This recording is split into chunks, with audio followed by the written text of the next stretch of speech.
Hey folks.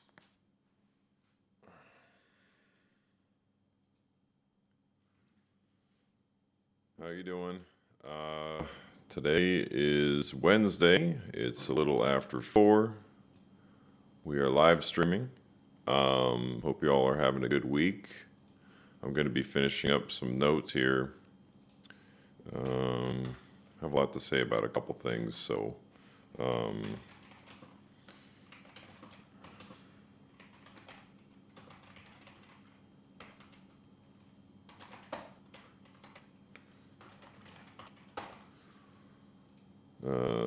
please let me know if you can hear me. I know there's looks like there's only one person in here right now, but we'll wait for some people to come in.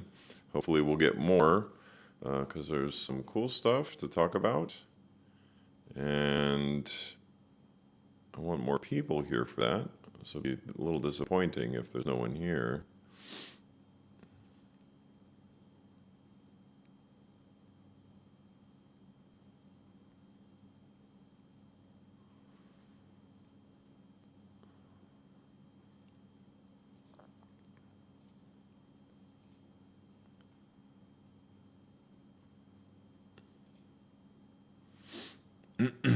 So yeah, if you're in, I know there's not many people in. One person, if you could, please let me know if the audio is okay or not, so that I can adjust it if needed.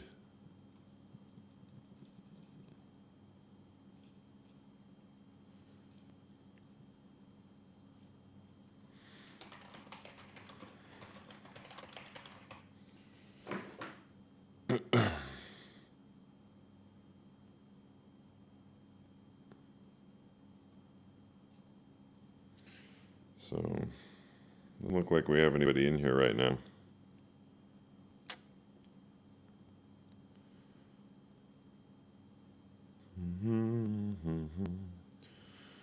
If you're in, please let me know if you can hear. If you can hear, if it sounds okay, please let me know, because otherwise I will not know if it's okay or not. And then we can move on. Hey, Emotion VFX, how you doing? Good to see you. Hope you're doing all right.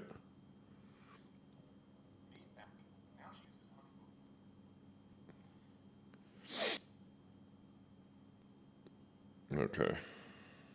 Just make sure I monitor this thing. Cool. That's good to hear. Like,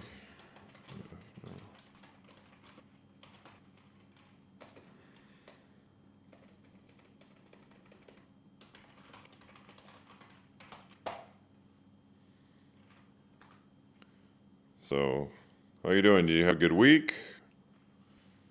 Did you have a good week? Did you have a fun week? However it can be with the pandemic still going on.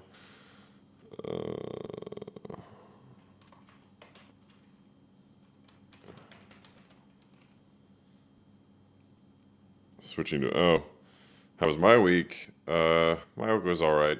Can't really complain too much. It was, it's been a little interesting. Kind of it's been really interesting at work. Basically, all I gotta say is that if you're working with people and they're supposed to deliver stuff, stick to their delivery. Because I'm not getting stuff that I need and I can't continue work, so it's kind of like a weird situation with some things. But and we're reviewing some footage for another project, and every project has its own issues. So, but the biggest thing that was really kind of a weird thing this week is I was trying to hang out in some of the forums on Facebook, and not the worst. It wasn't the worst experience that I've had in groups on Facebook, but it was kind of annoying because I was actually trying to help somebody, with a question that they had, but evidently they weren't really interested in having a discussion. They just wanted to state their own opinions, which were wrong. Like they were wrong opinions, in my opinion, because it's not that they just had difference of their view. It was that they were saying, to be specific, they were trying to make the claim that people really only use expensive equipment because they have a bias, not because of other reasons. And I just don't agree with that. And I wasn't letting it go. So I'm not sure if I was the jerk in that situation, but I guess they didn't really appreciate that.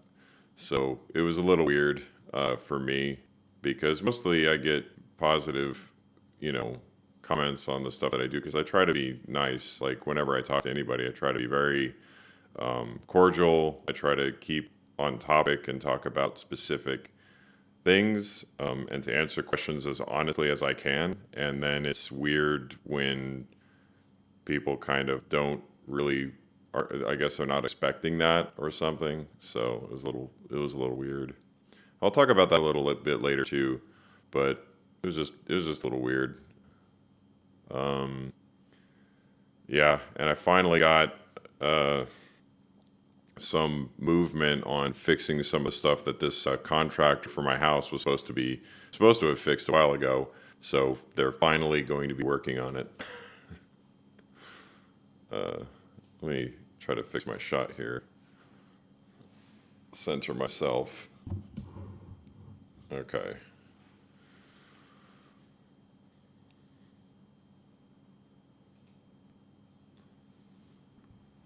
I sound pitch shifted? I sound pitch shifted. That's different. In what way do I sound like? Does it sound lower? Does it sound higher?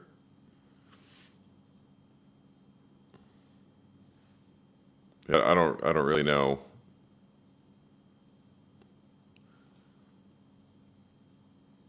I don't have any pitch shifting on my OBS is set up the same way that I do every time. So it shouldn't have any differences in the pitch or anything. I can't even control that actually in OBS as far as I know. So shouldn't have any issues with that. Like Batman, I might but just be using my lower tone of voice. A lot of times I use more of a head voice, so um, that might be it. I don't mind sounding like Batman, unless I'm sounding like trying to hide my voice gruff sound like in the Dark Knight series. That would be weird. So if it does sound weird, I'm not sure why.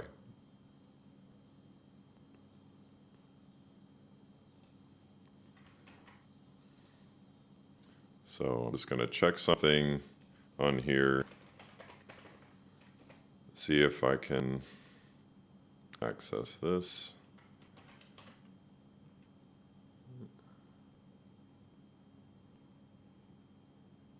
Hmm, that's weird. So what I'm trying to do right now is I'm trying to make sure that the group that I'm creating in Facebook is accessible, because I wanted to put it on here, but it's being really weird. It's just being very, very strange. I haven't created one of these before, so um, it's a little weird how when you try to set it up for a very specific way, it kind of goes a little overboard. So, and then if you want to edit things, it doesn't really seem to let you edit things, which is really weird. Yeah, unfortunately, I'm gonna have to figure out how to deal with this. But yeah, that'll be one of the things I'll talk about. Is the Facebook group that I'm creating. I was hoping to put it up today, I didn't think it was going to be this annoying to get it to be functional, but it's really, really weird. So,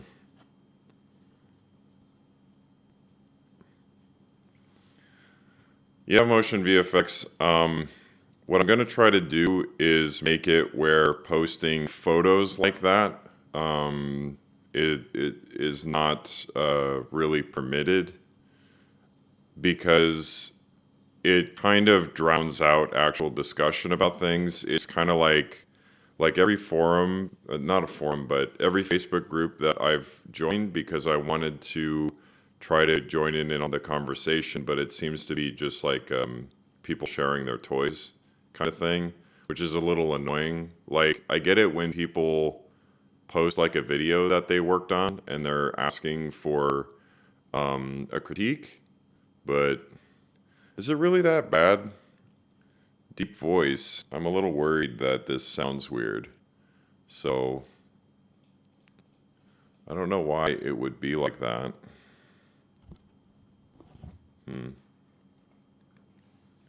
Give me a second. I'm going to unplug and plug back in and see if that fixes it, because I don't know why it would be doing that. Give me a second.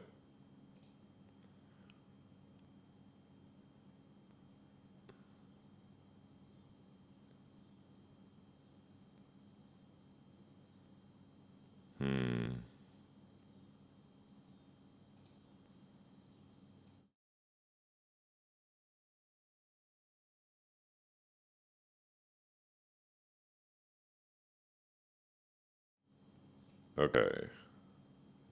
Okay, is that better? Is that better? Let me know if that fixes the problem. I think I had it doubled. Let me know if that sounds better.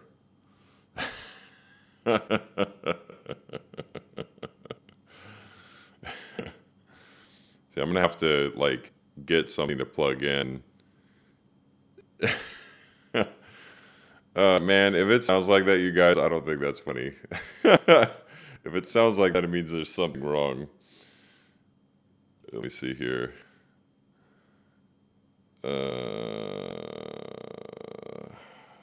This is not good, man. It's not good. Audio capture. Okay, turn that off. In a world where my audio doesn't sound right, Tony gets frustrated because he didn't do anything different from last time. Man,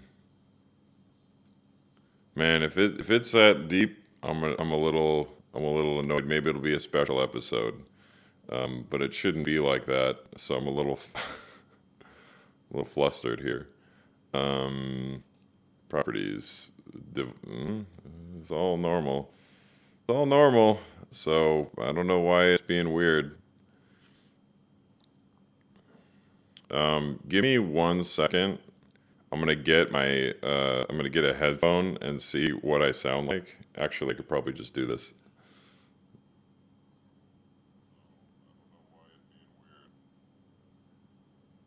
Oh no, it does sound weird. Give me 1 second. I'm gonna get my. Oh my god, it sounds really weird.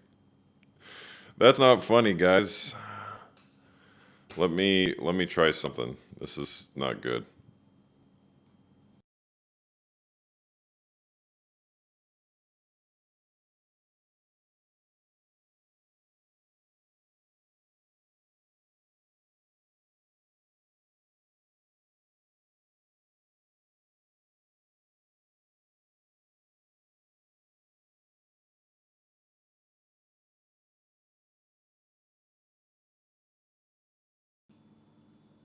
Test, test.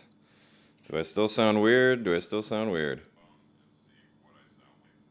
What the heck? Let's see if that fixes it. Do I still sound weird? Do I still sound weird?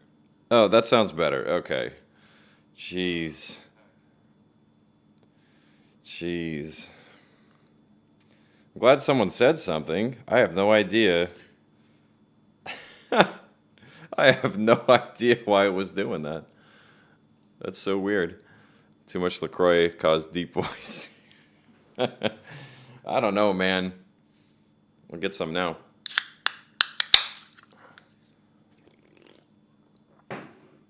See, that's why I got to start these a half hour earlier than I would like, so I can work out all the bugs. Yeah, all I had to do is turn it off and turn it back on again. I'm gonna tell you, like the newer computers that I've used are really weird when it comes to audio. Like I was talking to a colleague of mine today. He was in the market to pick up some headphones with a microphone for Zoom meetings, and he was asking, what should he get? And I had a hell of a time trying to find a set that worked just out of the box. Even the set I have right now, which is this HyperX Cloud 2. The microphone sounds great, but the audio doesn't work right sometimes. Like anything that's really high, like anything that's really high up, like near clipping, it will just give you clicks in the audio. It's awful. I've never had that problem before with an audio device ever. Not with earphones, not with other headphones, nothing. So I don't know why it does that. And then I had to get that because my other headset that had the dual microphone and audio output, like it wasn't working with either of my computers. So I had to get this new one, and then it has its own like USB dongle that you have to get, and then you have to upgrade the firmware. So I mean, back in the day, it's like I feel like an older person, but like back in the day, all you had to do is plug in the headset, and now it's kind of a hassle just to get things to work. And I don't know why this didn't work right just straight out of the box. I didn't do anything different. I just plugged it in. So, but man, if I want to do that, then well, I guess I could do that photographic elements. It just seems like it would be kind of extra work when I shouldn't have to really do that. I mean, right now, I should be able to plug in my headset just straight into the computer. It doesn't really make sense to need to go through something else. Because, I mean, it's like, with technology sometimes it's 2 steps forward, 1 step back. And with headsets, it just seems weird that you can't, it shouldn't take away something that was older technology like that. Like, you should just be able to plug in a headset. It's really weird. It's really weird. So,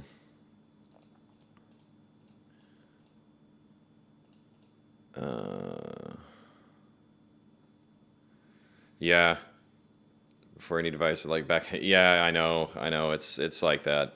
For me especially, like if it's new stuff, and it's cool, like I get excited about it, and then if my old stuff doesn't work right, I get really annoyed.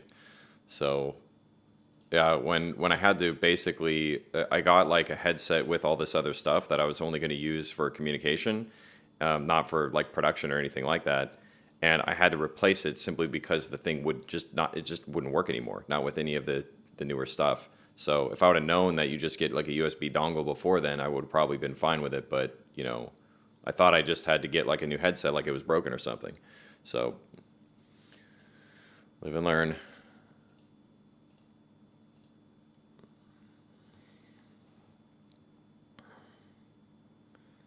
Could have fixed it by inhaling helium.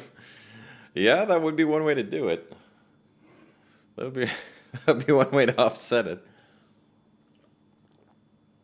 I could have just talked in a really high voice, and that would have probably evened it out.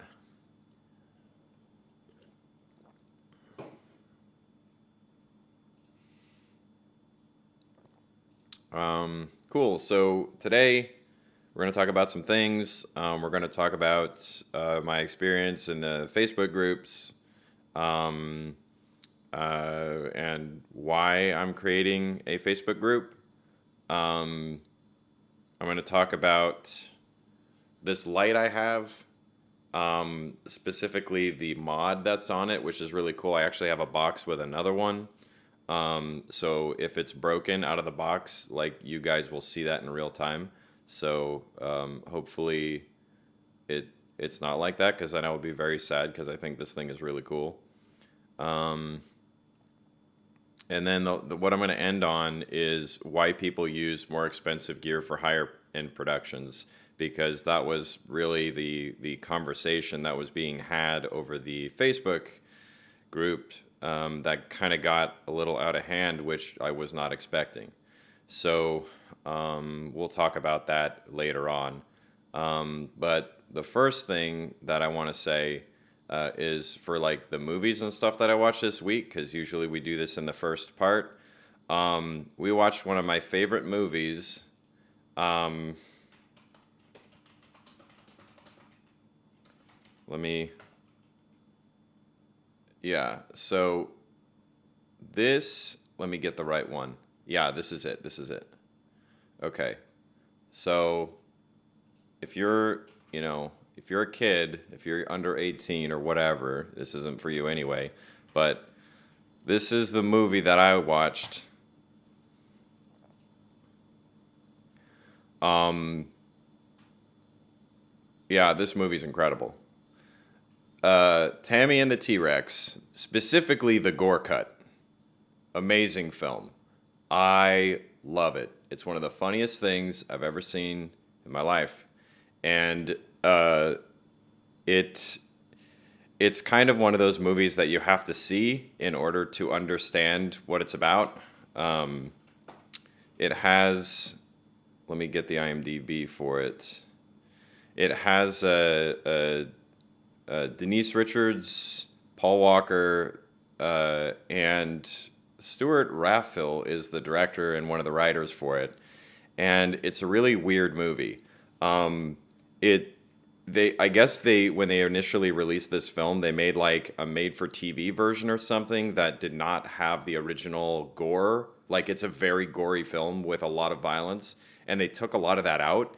If I would have seen a version like that, I probably would have hated it. But this version is so funny that, like, it's like comedic gold. I strongly recommend it. Yeah, it definitely has a T-Rex, and it's one of the funniest things. Like, it's really hard for me to describe. I recommend it. This is the movie that made me really believe that Denise Richards was a comic genius, because she's in several movies that you wouldn't expect that it was supposed to be funny. Like, she's in Starship Troopers, and I remember when I was much, much younger, I really didn't like her in that. And as I got older, I understood what the movie was supposed to be and realized that she did a solid job in that film. She's way funnier than I had originally thought. And then in this, she is hilarious. So, and it's without her, I think, even trying. She plays it straight and it works wonderfully. Either it's an accident that she happened to be in these movies that are really funny, and I think that they're intended to be, but it kind of goes over people's head. Um, but yeah, I really started to like her after watching this. Like, it's really funny.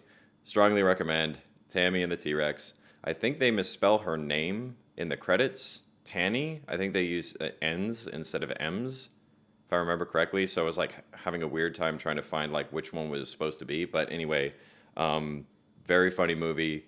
Recommended. The other thing I'm watching right now is Dirty Money, which is a Netflix documentary series. Very good documentary series.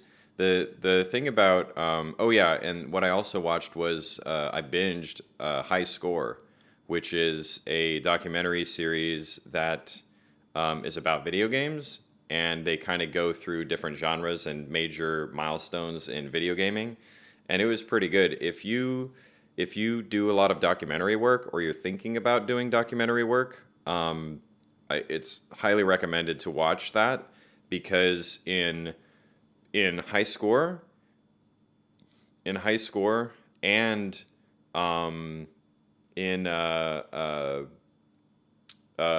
Dirty Money, what you'll notice is that there are different ways that filmmakers are shooting just straight interviews. Like there's very creative choices being made on how to shoot these things.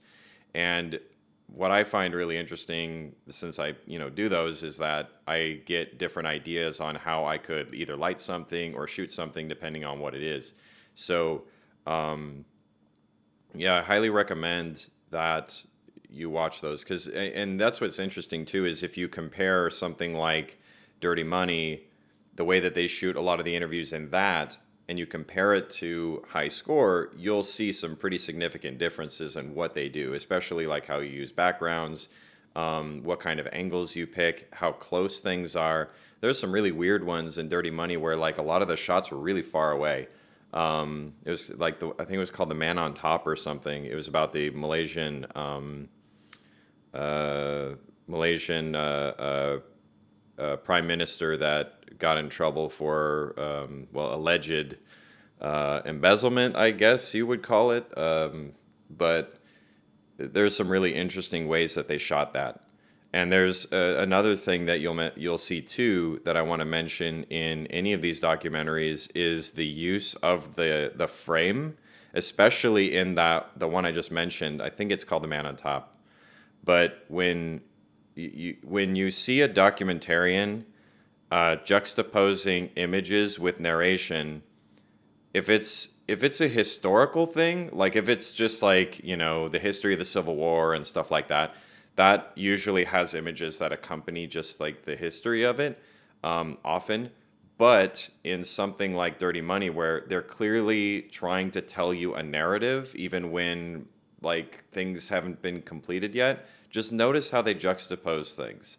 What I noticed is like, they're talking to the ex prime minister who's in trouble for allegedly stealing all this money. Like we're talking hundreds of millions of dollars, and the debt for this, like the total amount stolen went up to like 7 billion, 8 billion, something like that, like stolen from the people of Malaysia. And during the interview with this guy, he's saying, I am a simple man, I live a simple life. And then they cut to his, like what he's doing in his house, and it's like a palace. Okay, so that kind of thing, you really need to pay attention. If you want to learn how to make really good documentaries, you got to watch how they, use the frame, use editing to, and the kind of B-roll you really need to get, and what you need to cut to really drive home whatever narrative you're trying to give to the audience. So, yeah, those are really, really good. Um, The laundromat. I'm not sure. The laundromat. Yeah, High Scores. Yeah, Emotion VFX. High Scores was really good. We binged that like really, really fast. It was fun to like pick out. I was like, oh, they're gonna talk about Ultima. I know this guy. The minute they say he says the guy says like, welcome to Britannia, and I was like, oh, they're gonna talk about Ultima. Sweet. Um, so yeah, really cool. And I didn't know all the stuff that they talked about with the creation of Doom. That Doom was named. You know what? I don't want to tell you guys that. I'll let you guys watch it so that you can see the story. It's really good though. I strongly recommend that. Um, High Score. If you like video games, it's great. Cheap Ass Review says, I realized from Last Chance U, even where you do the interview, you can say something. They shot this one interview wide in a theater to make the subject seem small. No, I just need to gain access to a theater. Well, I mean, right now it'd probably be really easy. You can probably, I mean, you just need to get to know whoever the boss is there. If you know some people who work there, like you can just ask some people like that work at the concession stand. They could probably ask the boss. Um, they could probably do that. That works. It's really like to get access to that. The big part is you get to know them or you use money. It's the easiest way to do it is money, though. Um, so let me back up from the camera a little bit. I feel like I'm kinging it by leaning forward so much. Let's see. Okay. So yeah, that's what I watched this week. Tammy and the T-Rex, strongly recommended. High score. I binge watched it. Highly recommended. It's great.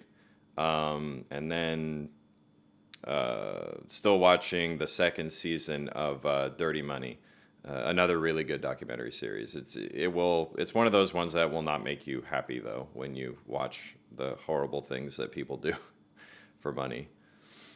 So, all right, let's get into the meat and potatoes. So, um, so this week I had this past week really what I was trying to do was join in some of the Facebook groups for the Pocket 4K and 6K discussion.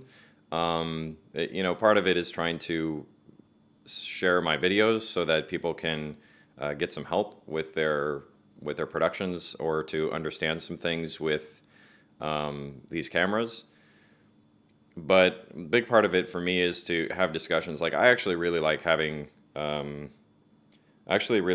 talks with people about equipment or about filmmaking or just making videos, anything production related. I love to talk about it. I can talk endlessly about it, which is why I do these live streams.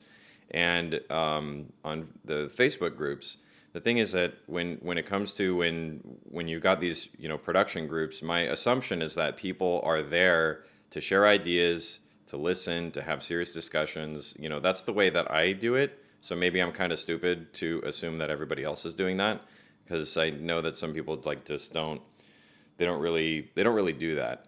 And so even though I know that some people don't really appreciate when you're trying to be serious and to have a real discussion and be honest with people. Even though I know that there's trolls and all that, like I try to not engage them, or I try to, get them to maybe think about using forums in a different way. So that's why I join them. That's why I talk on these things, and that's why I'm here on YouTube. Like I actually want to, talk about these things seriously. And there was a discussion that got kind of out of control. The person, let me get the actual question real quick, so that I can explain to you why I responded in the way I did. So they said, "Can someone please tell me why the 6K or even the 4K cannot be A cameras for high-end productions?" So when I read that kind of question, I assume that they are asking a serious question and are expecting a serious answer. So I say, it's not really the image quality that makes them trouble for an A camera on higher end productions. It's the lack of SDI ports, PL mount, and other things that have nothing to do with overall IQ, image quality. When you have the funding needed to get the higher end production gear, there's no reason to shoot around the limitations the cameras do have. Look at the kind of features that an ARRI cam has while ignoring any image quality specifications, and you should be able to see why they are preferred as an A camera. John Brawley, who, if you don't know, is very closely working with Blackmagic Design, John Brawley has also outlined before why even the URSAs, despite people being unable to see any image quality difference between them and an ARRI, are not generally used as A cams on higher end productions. These cameras are incredible values, and at the same time, the lack of certain features make them a non-starter for many as an A cam despite the great image quality.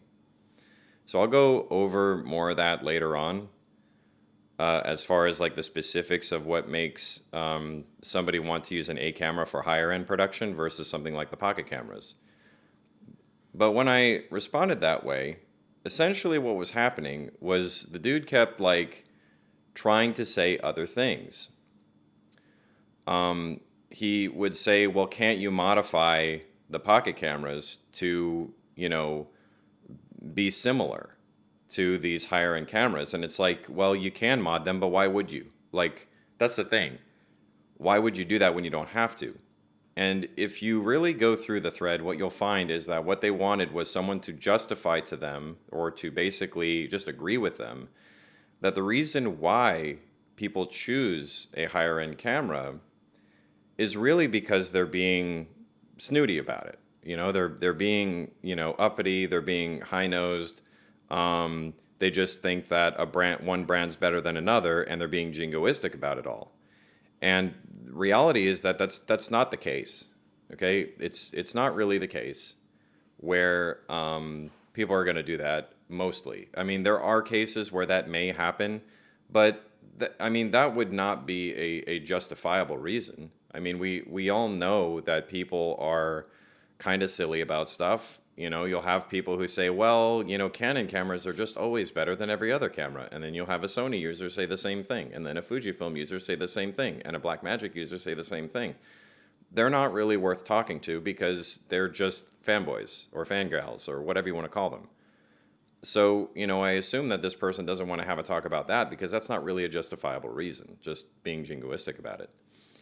But, you know, it kind of got really stupid here because when I just wouldn't accept them saying that, oh, you know, this is the reason. Like, you know, they just, you know, they just think that Blackmagic Design products aren't professional. It's like, no, dude, that's not the case at all.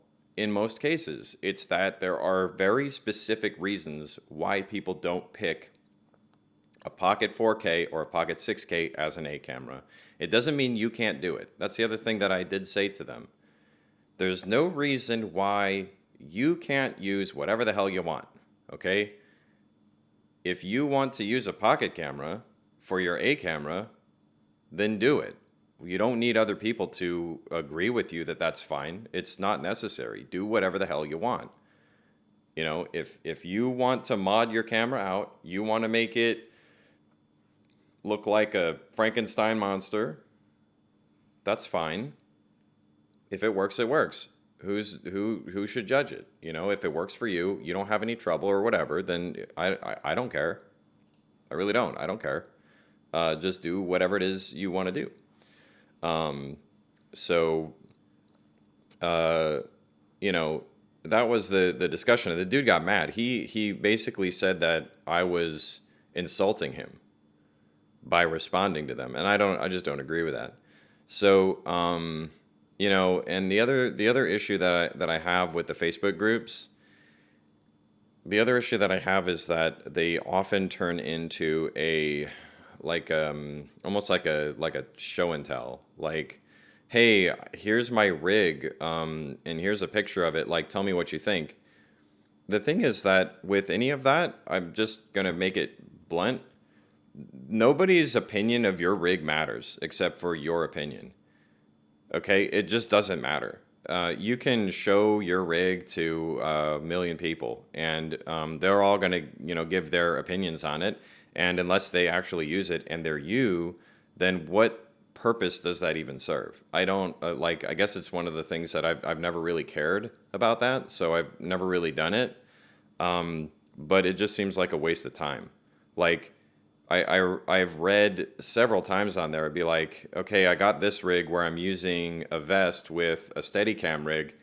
What do you guys think? And people make fun of them. And I'm like, they're just going, oh, well, why don't you just get a gimbal?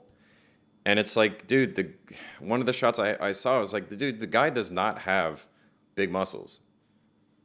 Like, I could see from the images that the dude probably just doesn't have the muscle mass to carry that. And also, like, if you've ever used a gimbal for an extended period of time, it can get tiring. So if you're doing, and also the robotic stuff with gimbals, like, I don't like them. So there's a good reason why not to get something like that. But you wouldn't know that about me if I just was like, okay, I got this vest rig and I got all this stuff set up. Like, tell me what you think. That's why other people's opinions on that stuff just does not matter. Other people's opinions about whether or not the lenses that you have are good or not, doesn't really matter at some point. I mean, you can ask 100 times, is this lens good? Well, there's so many things to say about that when you just ask that and you've already bought it, you put it on the camera, and it's almost like you're asking just for a justification, like you want other people to say you did a good job. It's not necessary. The best person to know if your lenses are any good is probably you, because you already got it. Okay? Like, I could tell you 100 times that the 18 to 35 f1.8 Sigma is probably the best, bargain lens you could get for any setup that you have that's, a Super 35 or APS-C sensor and down. But if you don't like the lens because you don't like how heavy it is, or you don't like that focal range, like you don't need that focal range, say that you're a wildlife shooter or something, then what does my opinion really matter to you? Like, so anyway, that's just what I noticed in a lot of the Facebook groups, and a lot of people trying to hawk stuff too, like trying to sell. It's like selling used gear, which is fine, but there's a lot of places for that. And so the reason why I'm saying this is that I'm going to be creating. I'm in the middle of it. I thought it would be done by today, but it's being weird. I can't seem to access a few things in it, and it won't let me edit it for some reason. So I got to figure out what's going on with that. But I'm going to be making my own Facebook group. And the purpose of the group, I'll read the little blurb of the group so that you guys understand the point of it. Let's see here. Here, groups. Okay. It says, the little blurb from the beginning says, "Welcome to the Good Day Production Forum. This forum is designed to be a place for constructive academic discussion regarding video, cinema, and photo production related topics. This includes open questions or discussions regarding production equipment, increasing skill, seeking knowledge, seeking constructive criticism for your own productions, and other similar topics. Below is a list of guidelines to help us all have positive, constructive conversations with each other. Please follow these guidelines closely, as offenders will not be tolerated. Guidelines: do not disparage other people's race, religion, personality, etc. Do offer constructive criticisms, not insults. Keep discussion on topic. Keep discussion clean of flaming, bullying, harassment, or trolling of any kind. Focus your arguments/comments on seeking truth instead of arguing for the sake of winning. You might learn something. And lastly, if you would like to post a product for sales, contact me first." So the reason for these guidelines is to make sure that everyone kind of agrees and understands that, it's not the Wild West kind of forum. It's there for people to have actual constructive talks about things. So, it is going to be different. It's not going to be a place for people just to sell their new LUT or to sell their learning programs or things like that. If somebody wants to do something like that, they'll have to contact me and we'll work out something for that to be, even possible. I'm not sure about the photo sharing thing. I really don't want it to be where people just come in and say, "Please tell me what you think of my rig," or whatever. I'm totally fine if people want to have discussions on lenses. I mean, one of the things I'm sure would be talked about a lot is going to be the vintage glass versus modern glass discussion, which I will definitely be engaged in. There will be discussions in there that I'm trying to keep it where the group is more focused on actually trying to learn things. So it's not the point of it is not to be like daddy. I don't want to be like going in and being like, "Okay, kids, play nice." I don't want to do that. But I think that when you create like a forum and everybody kind of understands with each other the culture of that forum or the culture of that group, then we can all help each other to act the same way. Okay, so if somebody is being a bully or somebody is being a jerk about something, I would expect the culture and the group to kind of fight back against that kind of thing, and not encourage it. So that's why I'm doing it, because I think it might be a little bit of a better place to kind of talk about that stuff. So I'll let you guys know when it's ready, because it's being weird, like I said. So I'm still figuring out how to do some of this social media stuff. It's really not my expertise. So, just keep that in mind, and keep your ears open, or I guess keep following the YouTube channel, and I'll tell you guys eventually when it is ready if you want to join. I would recommend that if you do want to join, use your real name, because that way people can actually know who you are. And if they want to contact you for work, then they will know your name. It won't be something like cheap ass reviews. So just keep that in mind.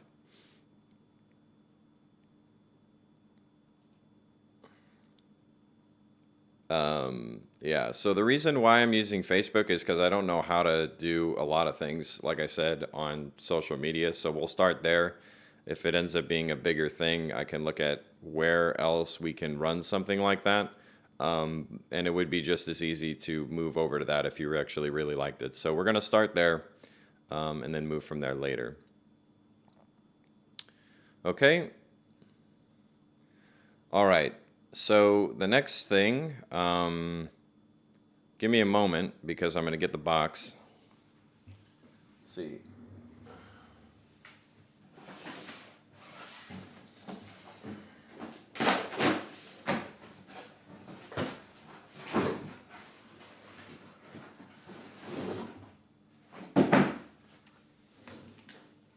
We'll see if this thing actually works out of the box.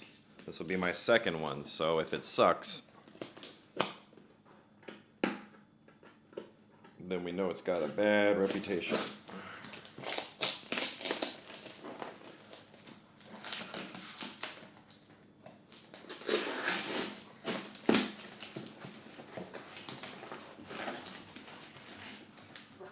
I forgot to close my door. Yeah, I'm gonna do it right Alrighty.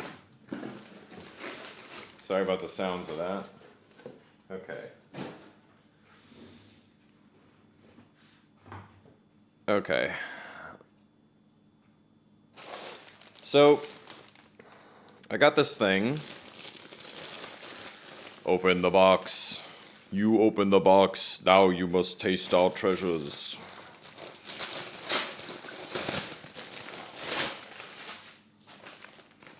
You opened it, we came. Bonus points if you know what that's from.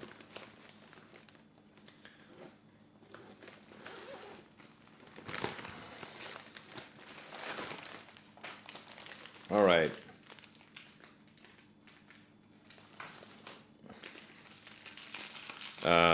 So this is kind of a cool thing. This is from Diffuse, and no, they did not pay me. And this isn't really an unboxing. And I apologize for the sound of plastic, but I can't really deal with that. Essentially what this is a softbox that operates kind of like how disc reflectors are with how you can fold them.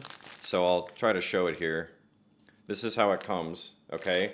This is a softbox, okay? It's not a disc reflector. Pretty cool, right? So it folds up just like one of the disc reflectors, though. And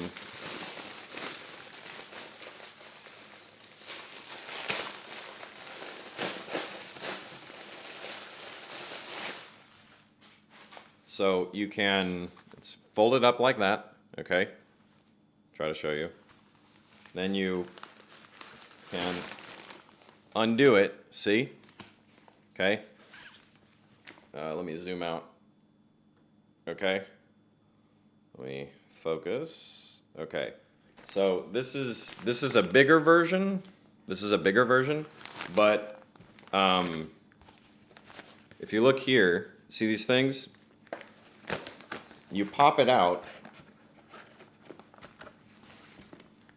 and then you lock it like this. Let's try to show you.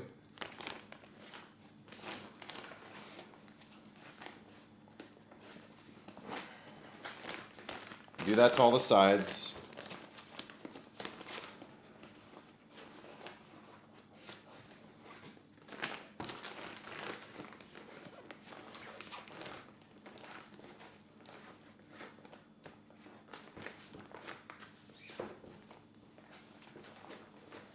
Give me a second.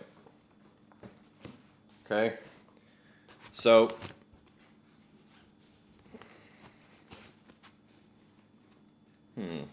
this one, a little weird, this one. Go like that. Okay. So, see that? Okay. And then you put your light in there, okay? And then you basically can attach it to the front of the light, okay? There's the softbox. So I'm actually really impressed by this little thing. And it's on this light over here. I used to use some grid because, and the reason why I used grid is because the lights that I have are foldable. Okay. I'll show you what they look like. So they come in a bag like this. And I have all like the cables and the batteries and everything that sits in this front pouch.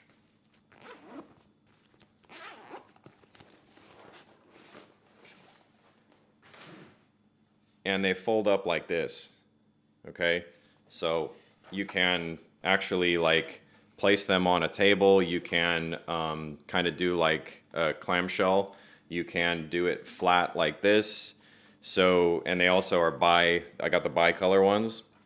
And then, you know, you can attach the yoke here.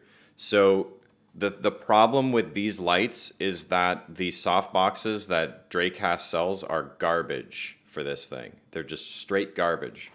So and the other lights that I've had, the other LED lights that I have had, I didn't buy any soft boxes for them because usually the soft boxes were too expensive. They had like the speed rings and all that crap, or they were like really difficult to put together. They were a pain in the butt, or they were just not really functional, like they wouldn't fit. This thing will fit like pretty much anything. You put it in, okay? And then they have these, I don't have enough room here. Give me a second.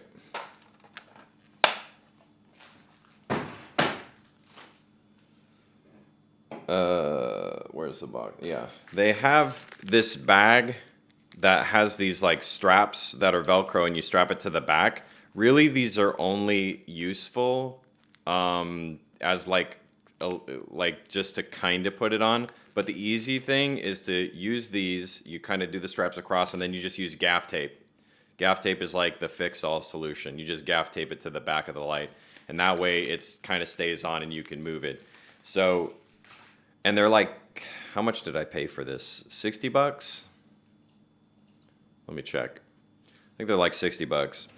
So if you know me, I don't really do this a lot, where I talk about products on this channel too much because it's whatever. But let's see here. Yeah, it's $60, and it comes with a crate that you put on the front. So yeah, this thing is really cool, and I got two circular versions of it. So it's similar to how an Octabox works, but not exactly the same. So the reason why I wanted these is because I wanted a portable solution that gave me you know, the softbox kind of effect, and not to have to put the grid paper on, because attaching the barn doors to these things is kind of annoying. And then also the softbox works in a very different way even than grid. Like grid will give you a softer effect, but usually I have to use 2 sheets to get a similar kind of effect. And then also you can't really put crates on the front of the grid. So yeah, I'll send you guys a link. Let me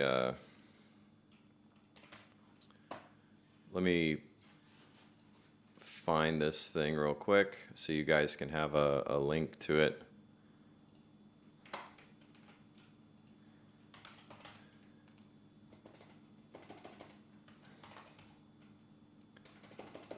Because I actually, if you've been looking for something like this for a while, which I had been, then this will be great for you. So this is mine. Let me get this for you.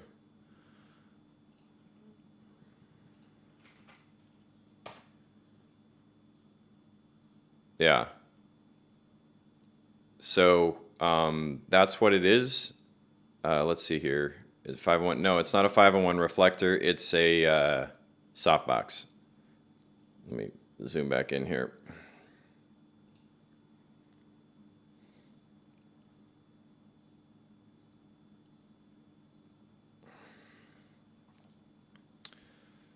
See here. We'll go back through here. Chris Kalimas says, "Love your toots and your amazing voice." Well, thank you, Eris. That's very nice of you.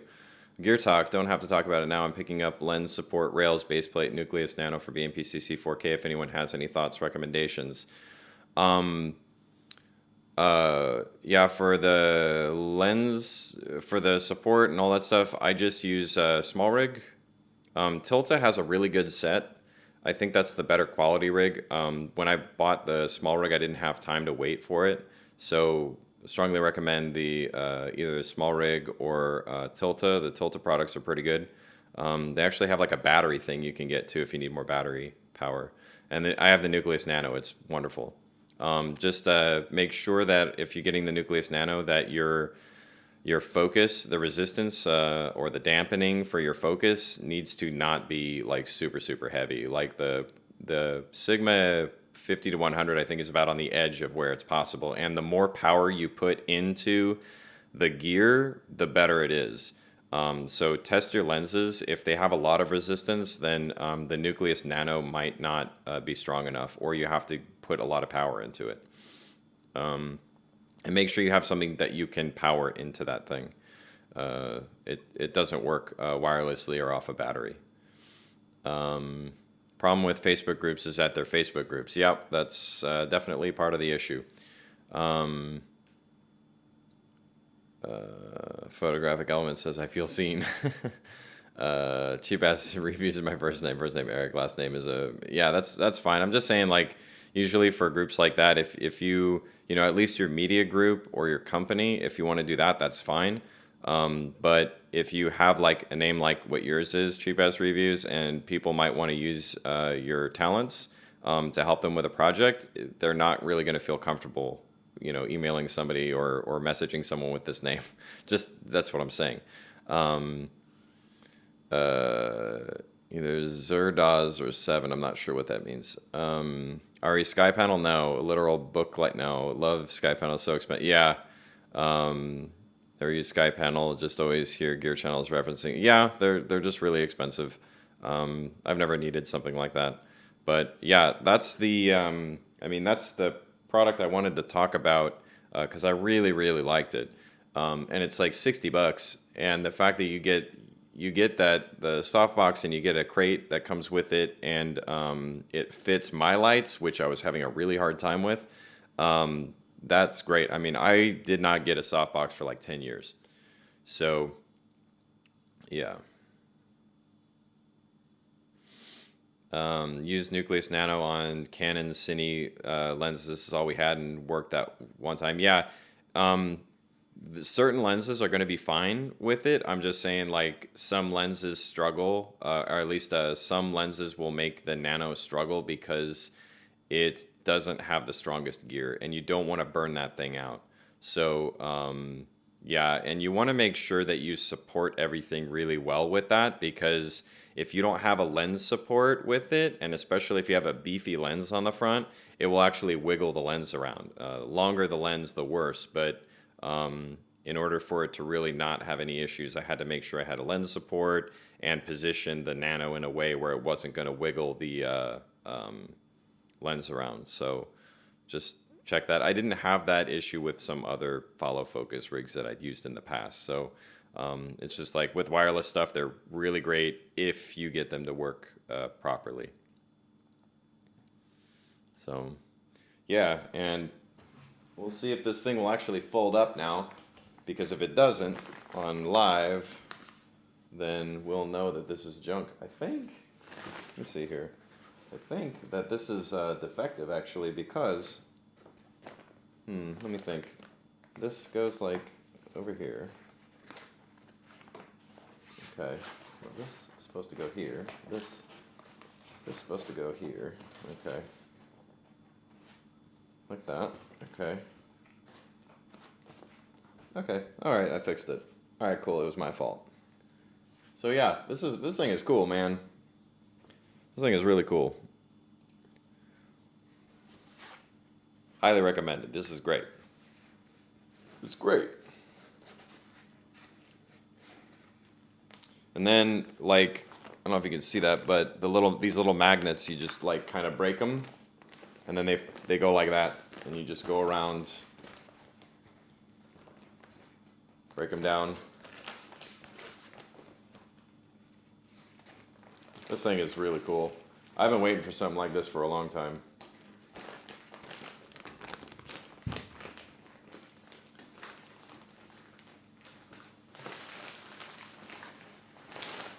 The other one?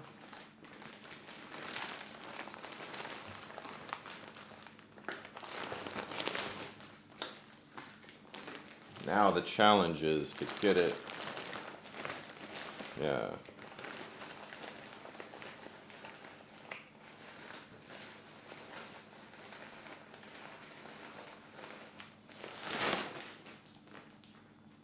I'll fold it up later. It's kind of giving me a little bit of trouble, but I'll figure out how to fold it up. But yeah, really cool thing. Good point. Even you see motion needs recalibrating sometimes. Yeah. Is that the first thing you've gotten for free? Nah, I paid for it, man. I got 2 of them. I paid for both. Nobody gives me anything for free. I'm not big enough. I'm not big enough. I'm not important enough. I did have Captain Hook leave some notes on one of my videos, which was really cool. I like that guy. He has he's a genius. So it's cool to see him leaving some comments. Let's see. All right. So I kind of want to talk about this because of the discussion that I had with this individual on Facebook, and I feel like it's not talked about enough, and I want to kind of explain a few things. So, the question of why do people use, if you're on a higher end set, meaning that you've got, probably 10 million, if it's like a higher end television show, you got about 10 million per episode, or if it's like $100 million picture, why are you not using like photography lenses if they have the same relevant image quality as like a photography lens? Why would somebody pick to shoot with an expensive Red or an ARRI camera or a Panasonic? These much higher end, or Sony F55 or these higher end cameras. Why would they choose to shoot with that over like a pocket camera, like a pocket 4K or 6K, even when the image quality is very similar in some cases, right?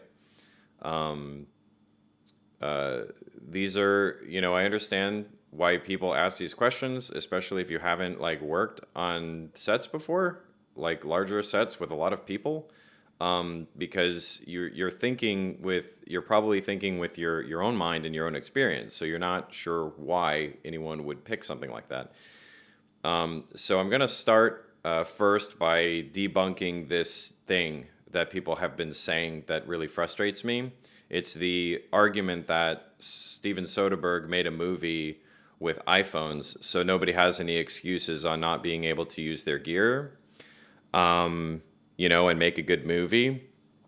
That's the first thing I want to talk about. That's usually one of the arguments that people make. And the second thing is that they say, well, Steven Soderbergh made this movie on an iPhone, so that means that gear really doesn't matter so much anymore. It's only your talents. I couldn't disagree more with that. And it's not because I don't think people's talents are more important than the gear. It's because of what they're really saying when they say those things. My feeling is that when people hear about this iPhone thing, they don't understand the situation. Steven Soderbergh or any other higher end cinematographer or whatever is not going to handicap themselves intentionally with equipment when they don't have to. If they're doing that, there's several reasons why they probably are doing that. The most obvious reason is that they're being paid to do that. Okay? A lot of people get paid to use gear. A lot of people get paid to make a project that's just basically a big advertisement. And the other thing with the Soderbergh production is, do you guys know how much visual effects work went into that? Do you know how much post-production work went into it to clean up the footage? Do you know what they had to do to rig out that thing to make it even usable for what they were trying to do? Have you seen the behind-the-scenes videos or behind-the-scenes photos of it? Do you think that they just kind of... Where's my phone? I don't even know where my phone is. Let's pretend this is my phone.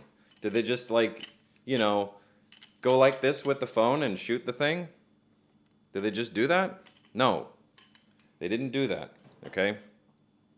So the reason why that story bothers me is because people don't understand that just because you can do something, just because you can handicap yourself, doesn't mean that you should be doing that, okay?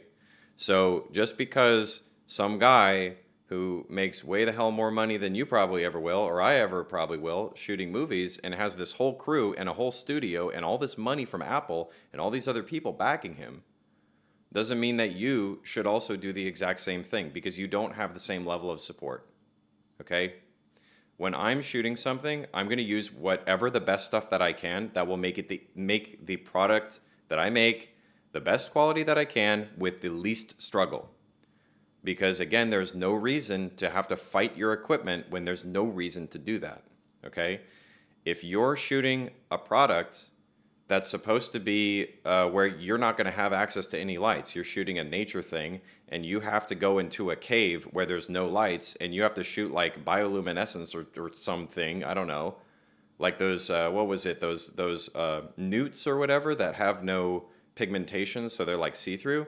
If you have to shoot something like that, don't handicap yourself or get gear that doesn't work for low light just because some other person shot with an iPhone. It doesn't make sense, okay? So that's important, okay?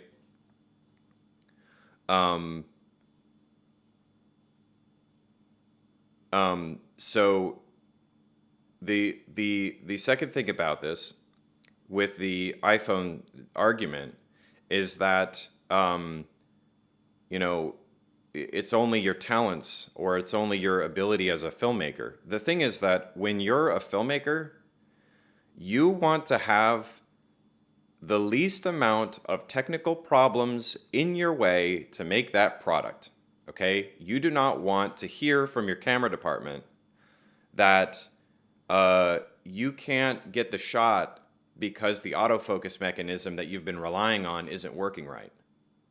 Or that, you know, oh, well, we'd really like to shoot this, except for, you know, the iPhone is screwing up. Or whatever camera you've got is overheating. Or whatever camera you've got doesn't allow you to back focus because you've got a mount that doesn't let you shim it, doesn't let you basically achieve your infinity focus or anything like that, okay? So you don't want to hear your camera department tell you that, you know, oh, well, we're going to shoot this high-end VFX piece for this show or for this movie that we're doing, and we can't do live motion capture or live camera tracking, which is a thing now where you need to, on VFX projects like, was it Mandalorian, where they are using information from the camera to track where the CG is going live because they're using rear projection technology. If your camera can't do that, then why would you handicap yourself and pick something that didn't work? It doesn't really make a whole lot of sense. Okay, there's no reason to do that. And that's kind of what I want to deal with this iPhone thing. Okay, just because some guy who's a great filmmaker shot with a thing and they made something successful, if you want to argue that, that's fine, doesn't mean that you have to do it the same way. In fact, in that kind of situation where you're not going to have the same crew, you're not going to have the same access to the funds needed to pay for all the post-production stuff that had to go into that, then there's no reason for you to do it that way. It's just silly. So, that's what I'm trying to say. Um, so with that said, let me kind of go through a list of a few things so you guys can kind of understand why it makes sense with higher end productions. You don't just jerry rig stuff. Doesn't really make sense to do it. Okay. So first of all, there's a lot of talk about cinema lenses, and then they compare to photo lenses. YouTube is infamous for this really silly comparison because the conclusions that are made are usually wrong. I remember seeing quite a few that were basically the same video where someone said, okay, here's a cine lens that's $5,000. Here's a stills photography lens that's only $500. Let's compare the image quality to see if there's any difference. And their conclusion is there's no difference in the image quality, so why would you get this? Just get this.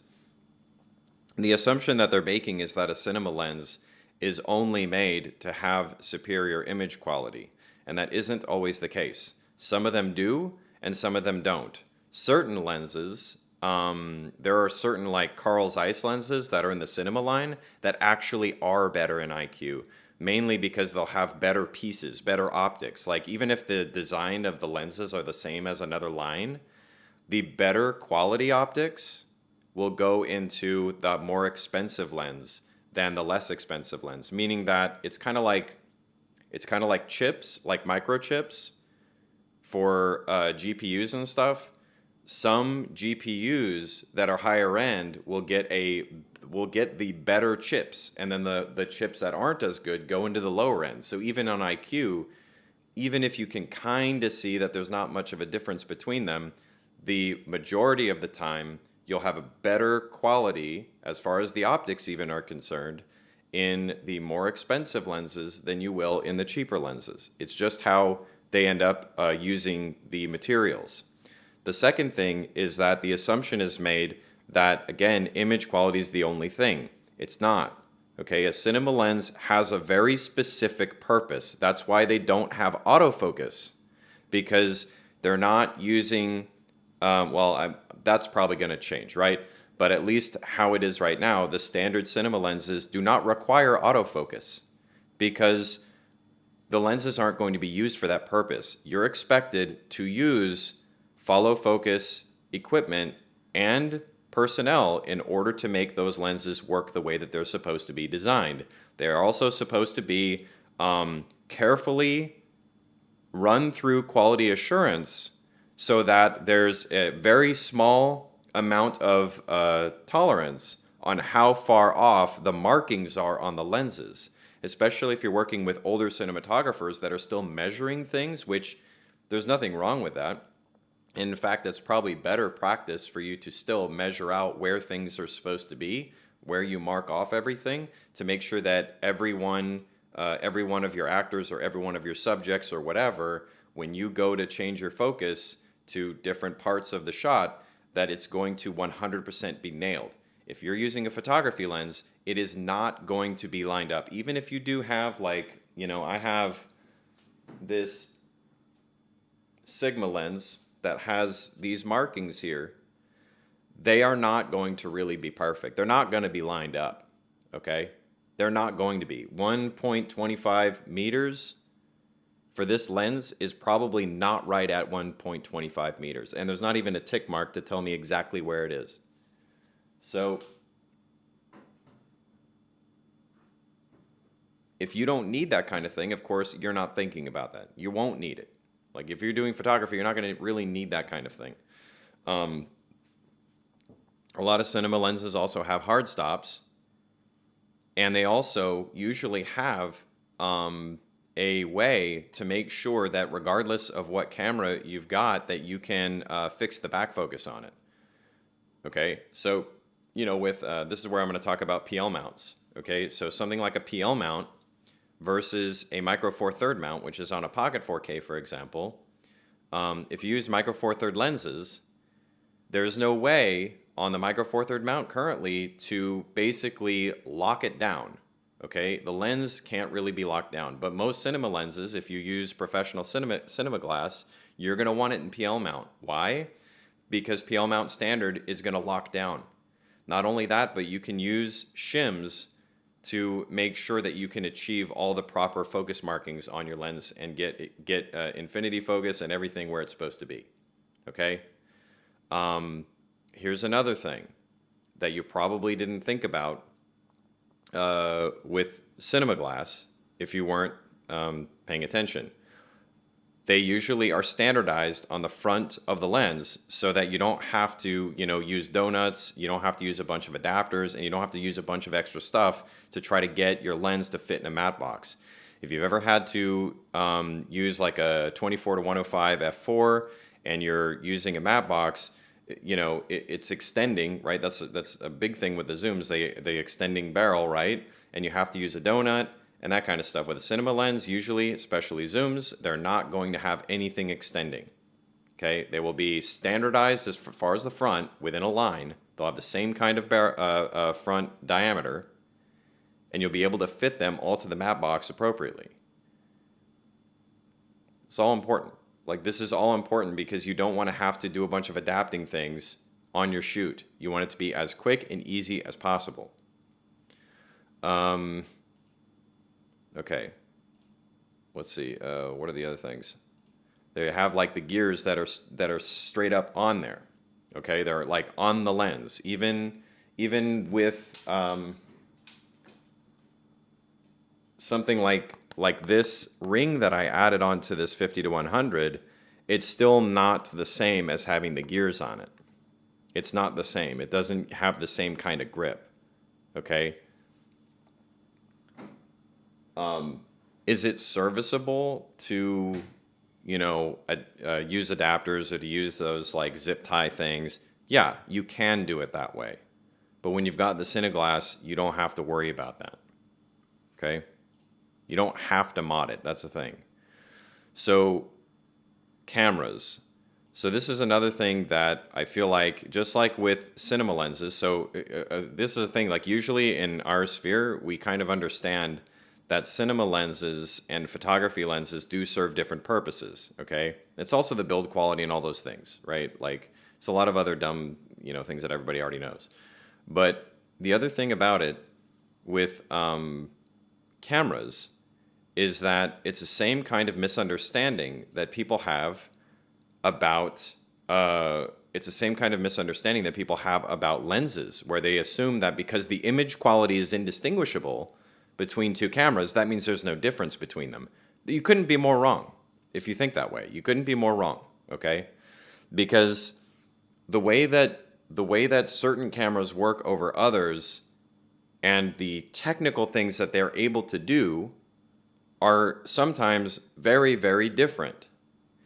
If you're using the pocket cameras, for example, not having an SDI output is a big no-no. It's a non-starter for most people that are working in higher-end productions. You're expected to have an SDI output.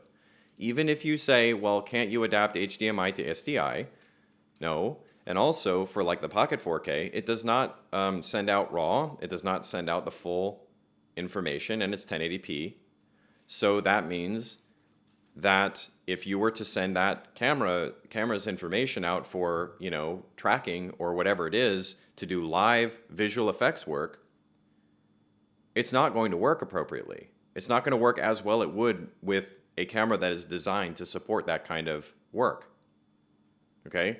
Hope you guys understand that. A Micro Four Thirds mount versus a PL mount. Even if you had a PL adapter, it's not the same thing. You don't really want to mess with adapters because, first of all, with a Pocket 4K, I don't know if you've seen the Lens Rentals documentation on this, but the flange distance on like a Pocket 4K or even a Pocket 6K, a lot of the cheaper cameras, there's a huge amount of variation, which means that when you have lenses that are specifically machined and designed to reach certain measurements for their focuses, so you say 1 meter is 1 meter versus 0.8 meters, the flange distance has to be exact or it's not the same thing. With photography lenses, usually they go a little bit past and a little bit, in the front. It's not a huge big deal because the markings aren't really that useful anyway. But with Cineglass, it really is. It really is. And especially for visual effects work, you want whatever's supposed to be a meter away to be a meter away. Because your visual effects, if you have something that's supposed to be like a meter or whatever at 50 millimeters and you're trying to match a bunch of assets to it, you want that information to be totally accurate. If it's not totally accurate, then you're going to have to do some guesswork. You don't want to do guessing. That kind of thing, like having to guess, having to redo shots, having to jerry-rig things, having to do all that stuff just to try to see if it'll work, is not going to be less expensive than having to redo stuff or having to guess and all that. It's not going to be a net gain for you. What else? Yeah, I mean, really all you have to do to really understand this concept of why more expensive equipment is being used on higher end productions is, understand the scale that you're talking about, like the scale of a production that has $100 million or $10 million per episode. Dude, like 50 grand to rent all your production stuff, like for the camera department or whatever it is, like would not be that much. Like compared to what it would cost if you were screwing stuff up. The most expensive things tend to be personnel, not necessarily your camera gear. This was a case even on the short films that I worked on, where the most expensive things were the cast and the crew every time. The cameras, not even in the same realm. So, these are all reasons that you would use this higher end gear and not really worry about, why can't we just jerry rig this product to like do the same thing so we can save a few dollars? It's not going to save you anything. So just to reiterate my points, okay, that I said in this thing, it's not really the image quality that makes the Pocket 4K and Pocket 6K trouble for an A camera on higher end productions. It's a lack of SDI ports, PL mount, and other things that have nothing to do with overall image quality.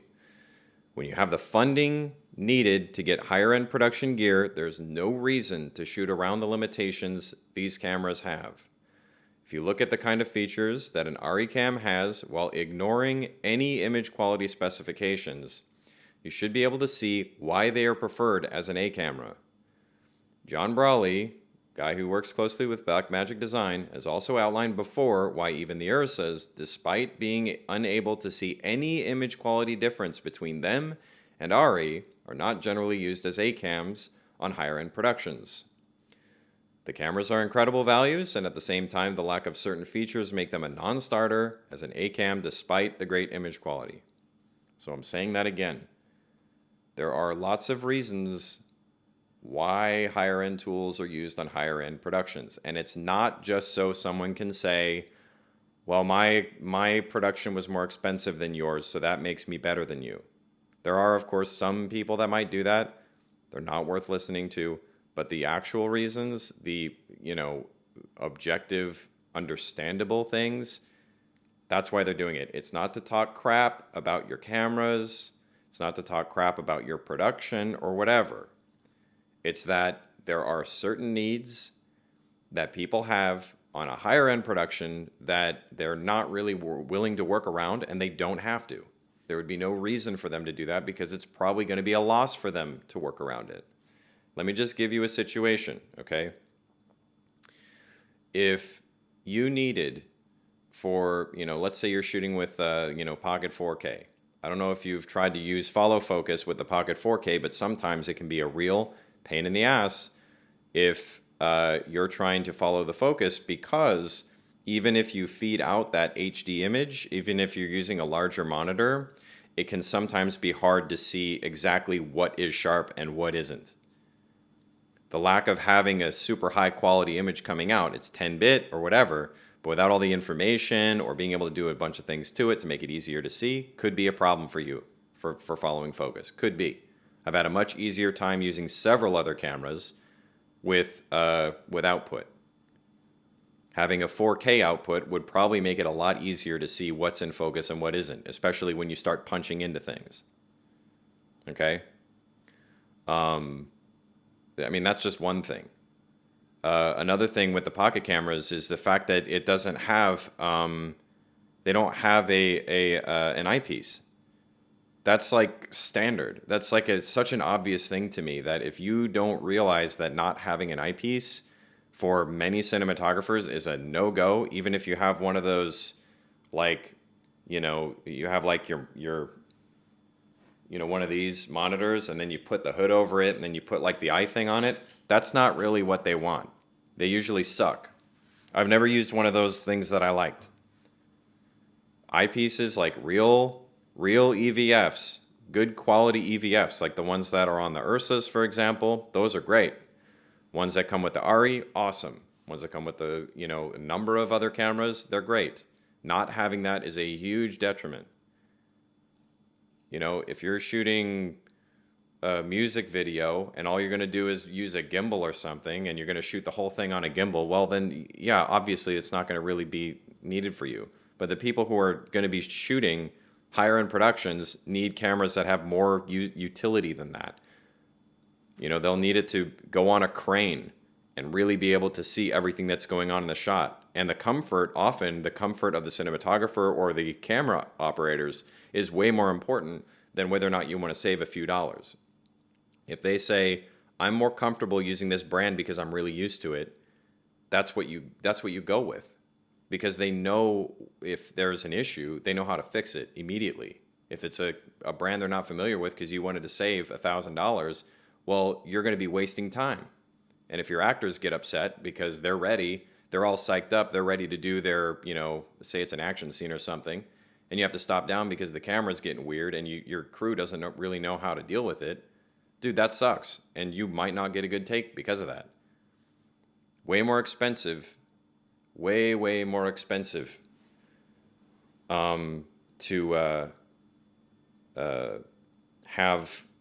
it's way more expensive to not get a good take than it is to, use the proper equipment that you need to ensure you always get a good take.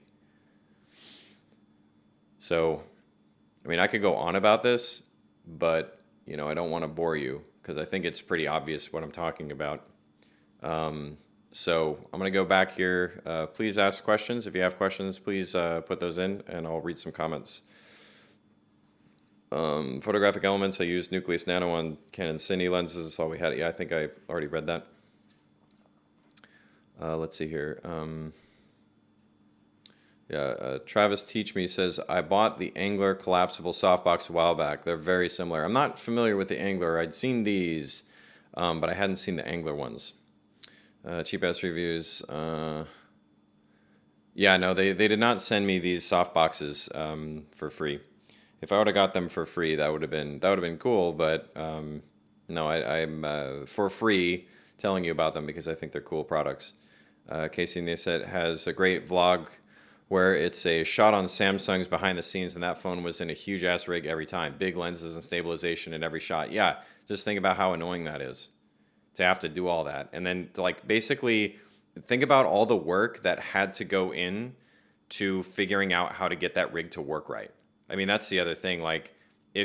Even if you follow a paint by numbers rig solution for a Pocket 4K, 6K or whatever, it still takes a lot of time with you tinkering with it to figure out how it all goes together and then to actually use it. And sometimes when you've got things that are really not meant to go together and you've got it all rigged up, it can be a real pain in the ass to do. I remember on our short films, we didn't really have a wireless follow focus back then because they were really expensive, but somebody made one out of an RC car controller, and it was really cool. I mean, it worked, and the thing actually did what it was supposed to do, but you could hear the whirring of the gears moving with a good follow focus that's wireless that doesn't, if you get a wireless focus, oh my God, my brain.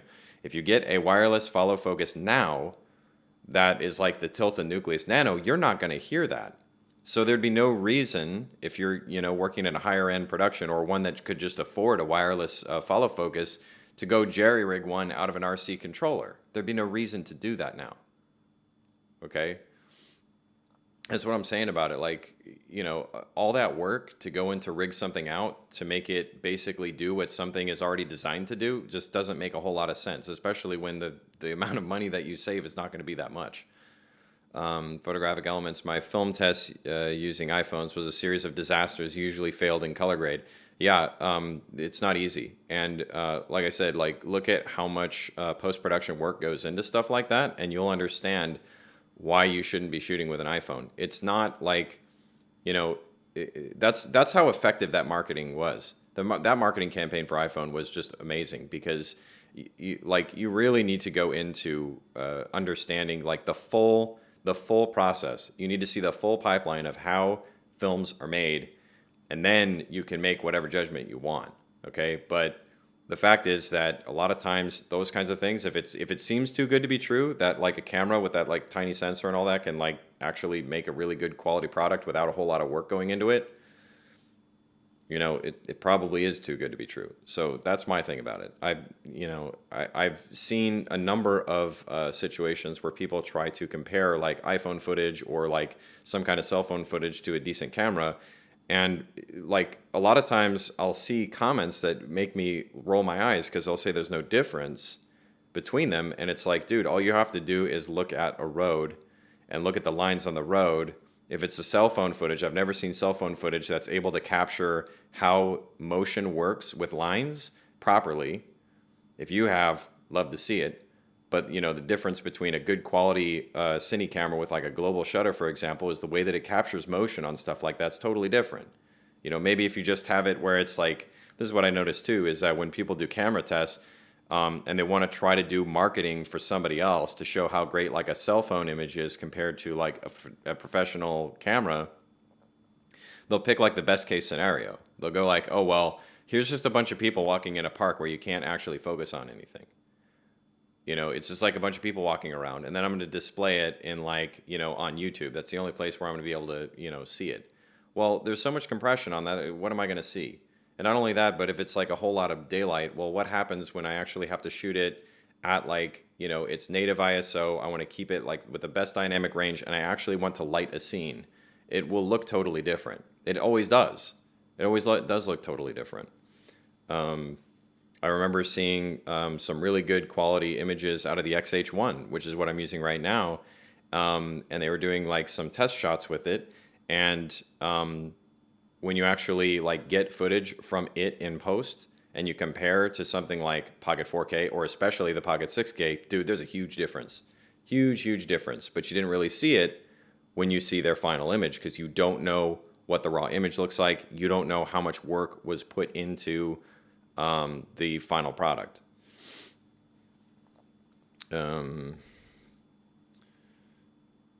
Photographic, you basically have to nail the look right in camera. Yeah. iPhone memory full 9 hours to transfer footage. Yikes. Some Cine lenses have glow-in-the-dark markings. Yeah, the Cine lenses from Sigma, I think, have that. They have like one with and one without. Zcam has no SDI. That's really unfortunate. VFX stands for visual effects. Yes. And you can't rig the Ursa viewfinder to the pocket cameras, so 1,000, 1,500 Zacuto viewfinder, twice the price of the camera. Good points. Yeah. I was thinking about getting that viewfinder, but dude, the price of it is just like, it's more than the camera, and I'm not really going to do that. So, I might as well just get a camera that has a decent viewfinder in it.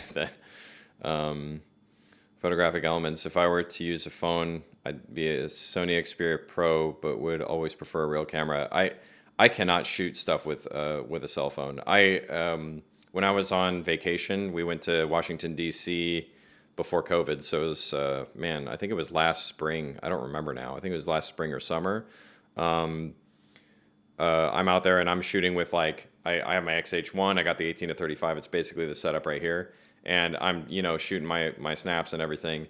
And I would have people come up that wanted me to take pictures of them with their cell phones, and I'm just like, I feel like a total idiot. Like I don't know what to press, and then like usually I tap too hard on it, so it like gets blurry.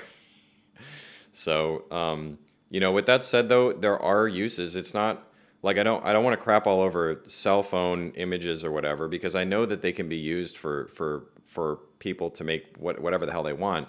The thing is, what I'm trying to tell you though is that the the fact that one guy made a movie with an iPhone doesn't mean that you should do that too.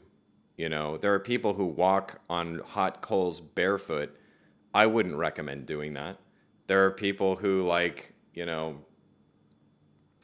don't know. I'm trying to think of some other kind of like ludicrous things that to me is very similar to shooting a movie with an iPhone, and I just can't think of them off the top of my head. It's just not something that I think is really worth even thinking about. It's not an excuse to make bad decisions.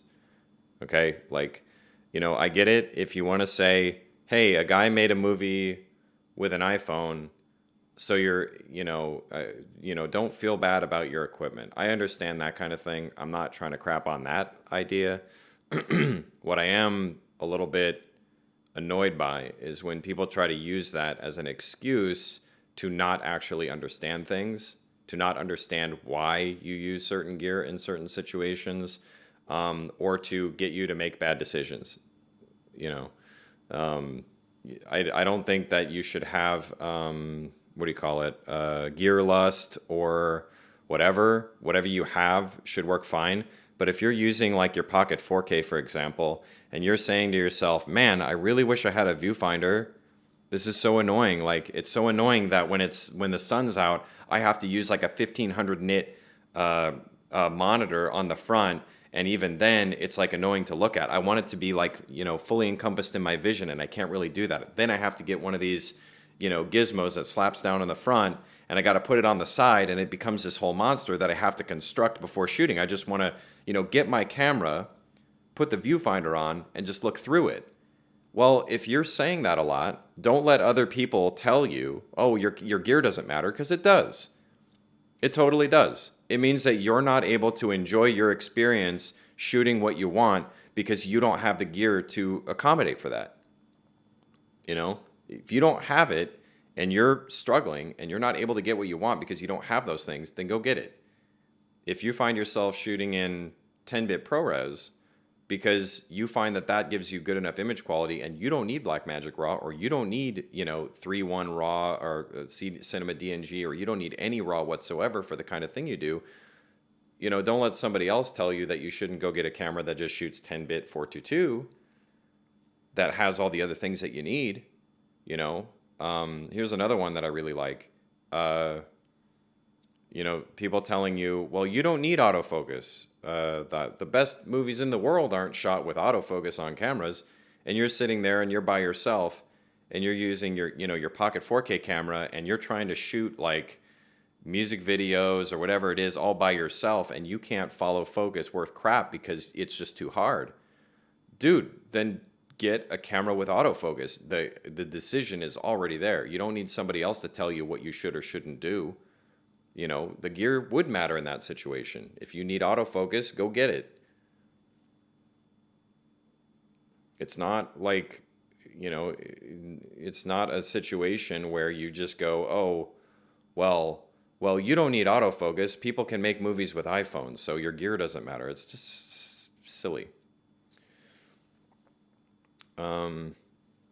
Travis Teach Me says, your take on coherence was refreshing because I ranted to my girlfriend a few days ago after seeing it about how little sense it made to use an iPhone even when they had a budget. Yeah, it doesn't make sense.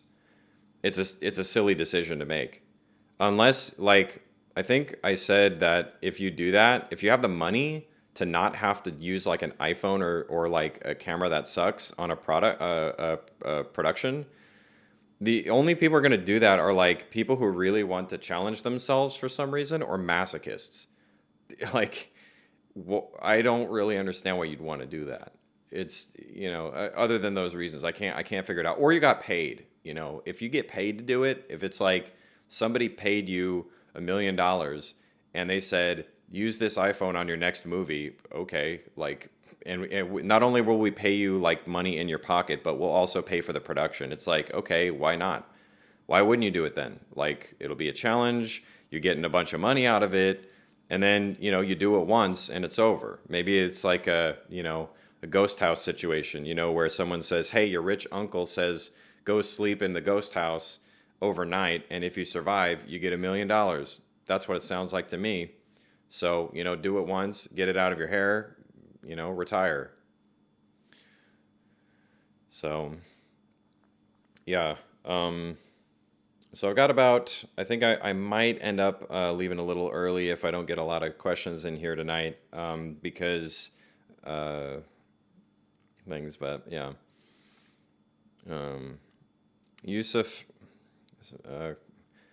Sekar, tell me how to say your name, Yusuf, your last name there. I'm not sure how to pronounce the C. I think it's a C with the little thing. Hey, I'm about to rent a BMPCC 4K, but I'm a one-man crew. I'm worried about focus. I searched for focus abilities of BMPCC, and I found out there's apps like Bluetooth and Blackmagic camera control. Did you use them? So, Yusuf, you need to tell me what lenses you're getting, because that's going to determine if you're going to be able to use those or not. If you're using an EF to Micro Four Third adapter of any kind, the chances are that it will not work properly. It'll be very chunky or clunky. I'm not sure what words you want to use to describe it, but basically when you try to shift the focus, it'll kind of turn really weird and kind of in very strict things. But why can't I explain that? Kind of like, how a car goes straight. It's kind of like it just kind of stutters along like that. So the lens you get is going to matter. Some lenses work better than others. I think the 12 to 35 f2.8 Panasonic works okay with it. A friend of mine used the 12 to 60 2.8 to f4 and it worked okay. That's the Leica. But it depends on the lens. The EF to Micro Four Third ones, though, they're not going to work very well. None of the ones I tested did. So the problem is that there's not a lot going on with the Bluetooth to help with the control, and then the power going from the camera to the lens is also something you have to think about. If you're using like the Sigmas, 18 to 35, 50 to 100, those need more power going to the lens to run the autofocus. If you're using the Micro Four Third, they usually don't, because there's less glass. So say what lenses you're using so that I can help you. But if you don't say that, then I can't really help. Checkar, okay. Yeah, Olympus 12 to 40. So if it's the Olympus 12 to 40, it should have that clutch focus, I think, and that would be probably better than using the wireless thing. I use I don't know where it is right now. I use the Tilta Nucleus Nano because I could not get any of the Bluetooth applications to work properly for me, but for some people it works really well. The Olympus 12 to 40, if you're doing manual focus, it should be fine with that one. Let's just say a guy that I met from here on a shoot, he said that the Olympus that he had, the 12 to 40 f2.8, worked okay with the Bluetooth control. So your tolerances, though, I'll say this, your tolerances for what okay is might be different from what theirs is. The one that I used, I can't remember what it was right now, but the one that I used, you could set like multiple focus points and then you could have it rack focus to the different things. And he said that worked really, really well. So definitely when you get it, test it out a lot, because again, your tolerances are going to be different. If you're trying to do live follow focus control and you're using the sliders and stuff on your phone, that's going to get really annoying. So if it's very specific things, it might be pretty easy. But if you're following like the whole time and you're having to drag your finger on it, it might get really annoying. So, maybe you'll be okay with that, but I wouldn't. I much prefer the wheel. The wheel with a regular follow focus is much, much easier to control, in my opinion. But if you're in a pinch, it's fine. What I strongly recommend, if you haven't already, get, something like this, a monitor, an external monitor, get an HDMI that can go in, obviously, and then get an arm or something where you can position the screen in a way that will help you see. Because if the problem with the Pocket 4K, in my opinion, is it can be sometimes hard to see what you're focusing on. Because it's not the sharpest, like when you look in the screen, it's not the sharpest that you'll see. And get one that you can punch in like 4 or 8 times. So, yeah, I hope that helps. Travis, teach me any movie recommendations. It depends on the genre. What kind of genre are you talking about? Because I have a ton of movies I can recommend, but if you don't like, say, horror, for example, then I can't recommend anything. There's horror. There's I even like some romance films, action. War movies are totally different. Well, medieval war movies are different than modern war movies, so it depends on what you're in the mood for. If it's B movies, like especially like inexpensive, like kind of bad movies that are fun to watch, I can give you a whole list of those. Any except romance and comedy. Well, okay. So, one of my favorite movies ever made is Braveheart. I love that movie. I have Scottish ancestry. I know that, Mel Gibson's not the coolest guy right now, but I love that film. I have a lot of nostalgia for it. It's wonderful. One of the movies that I saw recently, again, I talked about it last week, which is the 1990s Ninja Turtles movie. Love that movie. If you want to see some really good horror movies, if you have not seen Hellraiser, you need to see that movie. If you're an editor, if you are somebody who aspires to be an editor or a horror filmmaker, you need to see Hellraiser right now. It is one of the best horror movies ever made. And actually, a lot of the horror movies, if you're like a low budget filmmaker, you can learn a lot from watching those. I talk about these 3 a lot. Hellraiser, that's kind of more expensive, but like that's a really good one because if you notice, everything that happens in the house can be done really cheaply. The only time that it gets really expensive is some of the makeup effects, which they use sparingly, which is another reason why horror is such a good genre to look at if you're low budget, because the expensive things you use only a few times. You don't want to watch Star Wars to see how to make a good low budget film.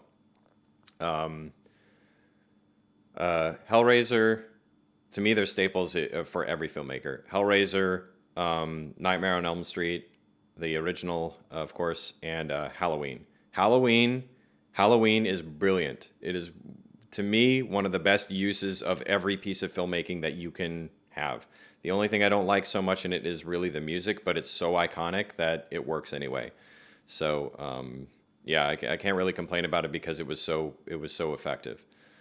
So those are the big ones. If you have other genres, let me know what they are, and I can, get a list for you. Yusuf Chakar says, wow, thanks a lot. This was really helpful advice. Again, thank you. No problem, man. Let me know if you have any other questions. It can be really hard to, I'm not going to lie, it can be really hard to pull focus. If you're going to do this by yourself, dude, it's really hard. And if you fail, don't beat yourself up. If you're having to operate the camera, and you're also trying to run focus, dude, it's really hard, especially if you're doing handheld or you're doing gimbal work or anything like that, dude, it's going to be really hard. What I recommend, if you're doing anything handheld or gimbal, instead of following focus, what you do is you follow with your body and you follow with the camera. You keep the same distance between you and the subject, okay? If you start, playing around and getting too close or getting too far away, then, you're going to have a lot of trouble. That's actually kind of like, I guess, a lost art or whatever now, is that, keeping that distance between you and the subject, and that takes a lot of planning and you really feeling where you need to go. But if you do that, people won't even know that you're not following focus. I remember when the Pocket 4K came out, there was a video, whatever, a film, model film, whatever you want to call it. I think it was called Bubblegum, and people were asking him, "How did you follow focus with your rig?" And he's like, "I didn't. I just kept distance." And it's like, yeah, that's what I expected because that's all he's doing. So, you know, highly recommend doing that. And if you're not used to doing a lot of follow focus, keep it out. Like, there's something to be said about getting your shots, like nailing your shots, getting the focus hit, and doing a really, really good composition. You don't need a ton of movement, and you don't need a ton of movement of the camera, and you don't need a ton of movement of the subjects to have a really good story. So, and also stop the lens down, which means you need lights. So if you stop the lens down, you get that deeper depth of field. You get more room to kind of mess up on your focus. So, yeah, if you really, Yusuf, if you want to feel really, really good about yourself, even if you screw up on your follow focus, watch some older movies where they couldn't, like if you ever shot in film, looking in the eyepiece and nailing focus can be very difficult. And when the subject doesn't hit their mark, it's really obvious in older movies. Like especially if you're watching like an older show like Star Trek, the original series, a lot of times people don't hit their mark and the ears are in focus, but the eyes aren't. So lots of films have that. Lots of films have that. So don't beat yourself up if you fail. Okay. So I'm just practice. Pascal, have you tried the Gen 5 in more depth? Or are you still loving it? Dude, the Gen 5 is awesome because it lets me actually use aces. And I really like aces now. Because of the whatever work that they did with Gen 5 or how they're running Blackmagic Designs footage through the aces system, dude, it just works way better. It works way better. And the good thing about aces, if I didn't make it clear before, is that if you get your white balance, if you nail your white balance, the colors when you go into aces are pretty much corrected. Most of them are right where they need to be. And one of the biggest problems with the Pocket 4K, in my opinion, is the greens kind of getting that push toward yellow, but aces kind of brings it back toward reality. And then also, like with Gen 5, the reds are taken care of. The blues, like for LEDs and all that, are all taken care of. So it's really great.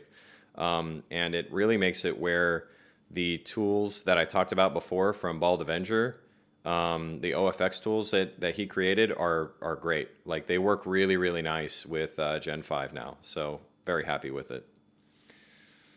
Hey, Alexander, how you doing? Good to see you. Travis Teach Me says, Hellraiser shaped my nightmares as a kid, but I actually have never seen Braveheart, so I'll give it a shot. Yeah, I like Braveheart a lot. It's very historically inaccurate, but I think it's great. For medieval war movies, I think it's awesome. Trying to think of some other medieval war movies that I've seen that I really, really like, and that's the only one I can really think of that I enjoyed as much as I did. There are some issues with it though. There's one of my favorite parts, and now I'm gonna ruin this scene for you because you'll probably see it now that I'm telling you. But there's a part where they're charging. Mel Gibson's in the front and they're charging. He starts out with like a war pick, and then it cuts away. And then he has a different weapon, and then it cuts away, and then he's like taking out the sword. So I don't know what happened, but it looks like his weapons are kind of like swapping. So it's pretty hilarious. But just get ready for that. So now I ruined that for you.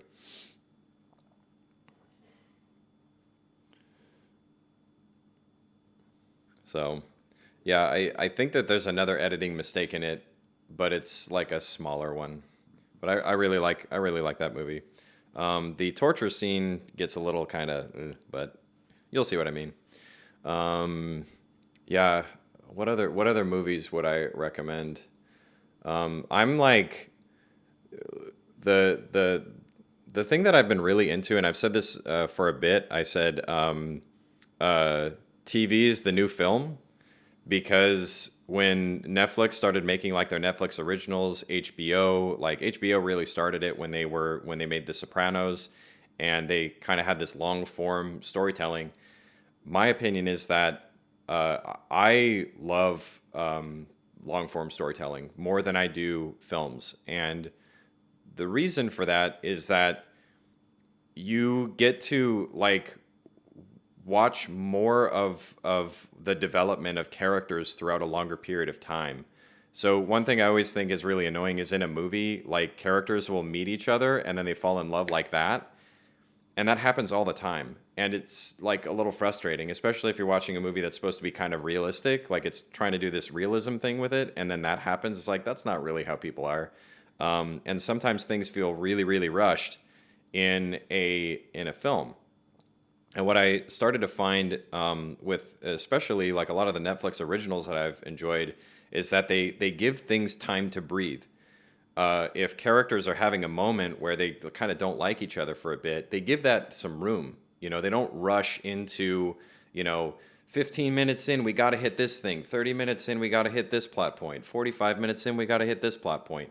With the long form storytelling, they kind of let things go. And what you'll notice also is that the length of time for shows now is kind of varied. It used to be with like, if I was to compare Star Trek and Star Trek Next Generation, for example, the older ones were like, what was it? Like they'd have about 5 minutes for commercials, and then it was like 8 minutes for commercials. And they'd have to, in order to make these shows work, you'd have to hit your plot at very specific moments to tease it to a commercial.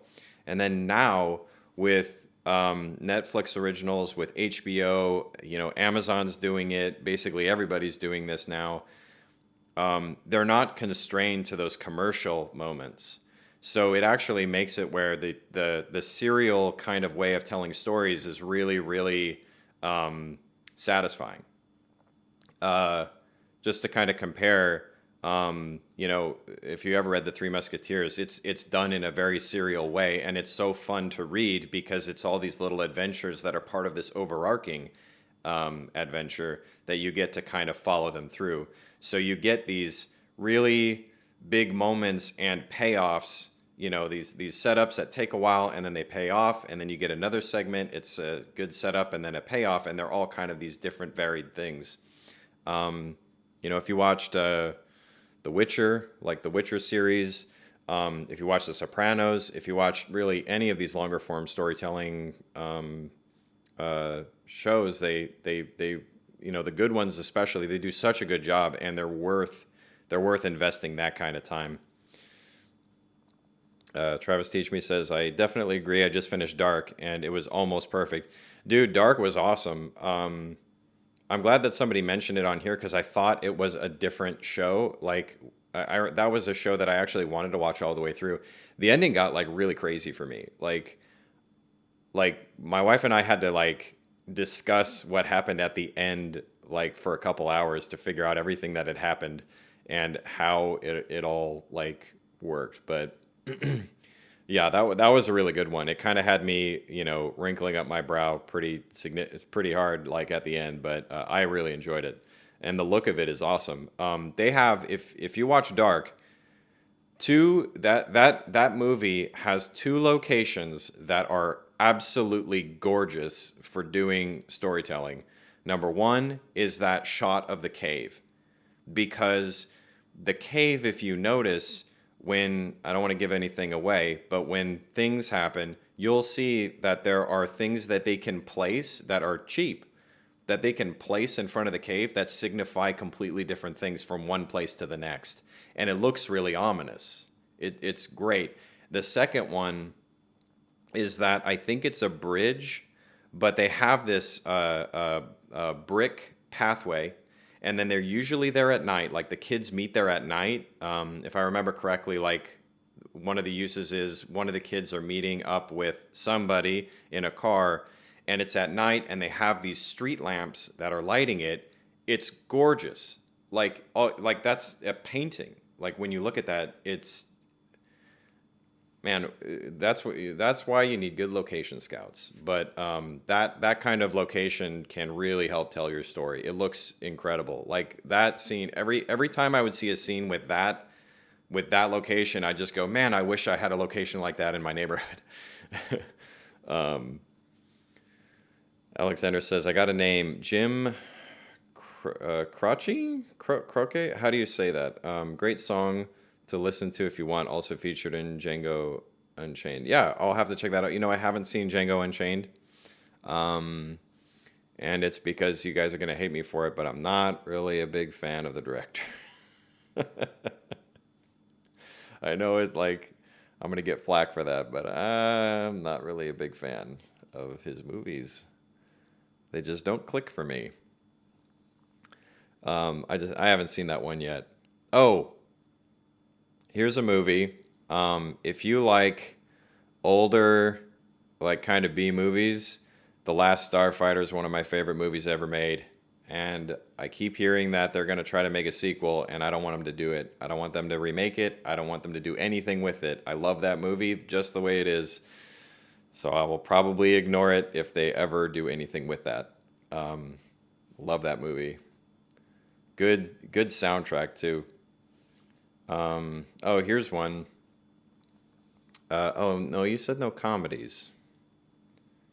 You said no comedies. So, yeah, Photographic Elements. They just don't like his movies. Don't click for me. Like we're talking about Tarantino. Like his movies just don't click for me. I don't know what it is. Like I watched Reservoir. I've seen them all except for like I think Django Unchained. I think I've seen all the rest of his movies. I'm just not a big fan. Yeah, Photographic Elements, Death Blossom. I love that movie. It's so awesome and totally underrated. Last Starfighter. It's one of my favorite films. It like I was a video gamer. If you don't know what it is, the movie's about a kid who grows up. Well, he doesn't grow up in one, but not sure where he grew up. But he lives in a trailer park, and he's trying to make something of his life. And he's really, really good at playing the video game. The video game at the little, I guess, snack bar area in the trailer park, and things just don't go well for him. He's a really nice guy. You know, he should be somewhere, but he's just not. And turns out that there's something very special about the game, and it's actually a training. It's a training mechanism. So that's all I'll tell you. I think it's great. Photographic Elements, also his first hit, Reservoir Dogs, was a direct ripoff from City on Fire, Japanese film. I'd have to see that. I mean, I've heard that kind of thing before. Like Star Wars is very much like Hidden Fortress. I've seen Hidden Fortress. It's similar, but it's not exactly the same. So I'd have to see that. That's unfortunate. I mean, but something that I've noticed, and this I noticed when my wife and I were watching High Score, is that a lot of the people that were making video games at the time had all these inspirations that they were drawing from things that already existed. So, for example, the woman who made King's Quest, and I forget what the name of them. There's like these murder mystery games that she made. They were, was it Roberta something? I can't remember her name right now. But she was talking about how she had been inspired to make her games based off of text adventures. And the way that they are written in the text adventures is very much like what she writes. So, you know, without those, you wouldn't have, you know, her stuff. So it's kind of hard sometimes to know it's not a chicken or the egg situation. It's just like, you know, inspiration just happens. If it's a direct ripoff, like it's exactly the same thing, that would suck.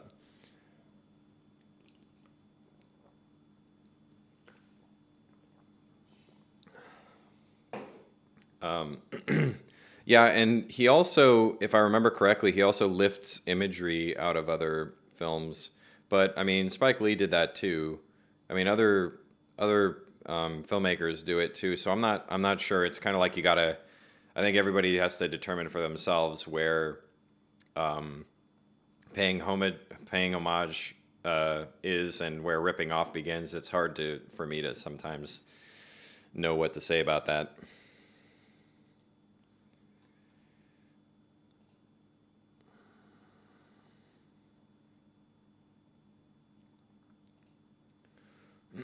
Photographic elements salty, but yeah, I don't know. I don't know. Could have. I don't want to say that Quentin Tarantino is ripping anybody off. I just don't know. I don't know enough about it. Um, there's some like really weird situations though where movies come out at the same time that you wonder who is ripping off of who. Like what were the two movies? Let me make sure I've got this down real quick.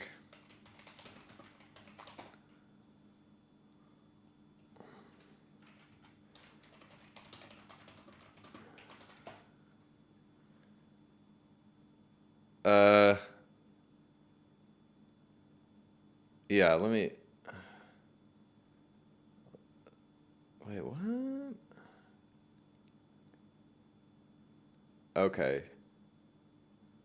Possible release. Oh, yeah.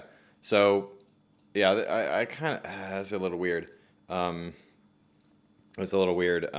There's some movies that I would totally talk about. Like, Lion King is evidently supposed to be another movie that was made. I watched. Um, there's a movie called Book of Life, and then if you compare that to Coco, there's a lot of similarity. Um, there's some really weird that happens a lot. It's hard for me to know. Have you seen The Hater? If so, what'd you think? The Hater, The Hater.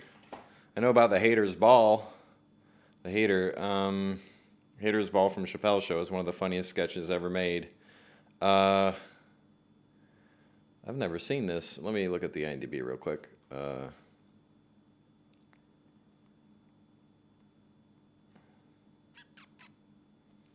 Where's this film from? Where's this from? USA? Oh, it's the original title is in a different language. So, uh, is somebody who hates on people online? Not sure. Let's see. A young man searches for purpose in a net of hatred and violence that he tries to control. Oh, interesting. That's very interesting. You know what? It looks like something I would be very interested in seeing. 1492 and Christopher Columbus, Wyatt Earp and Tombstone. Oh, dude, Wyatt Earp. Ugh. Oh, boring. Wyatt Earp is so boring. I love Tombstone. Wyatt Earp is so boring. Not like, not even the same movies. Like they're not even close to the same. Not even close to the same. Um, Anime from '60s, Symbol. Yeah. That's right. Photographic Elements. That's right. That one. There was Little Indian Big City and Jungle to Jungle, which is another one that I remember seeing. Um, what?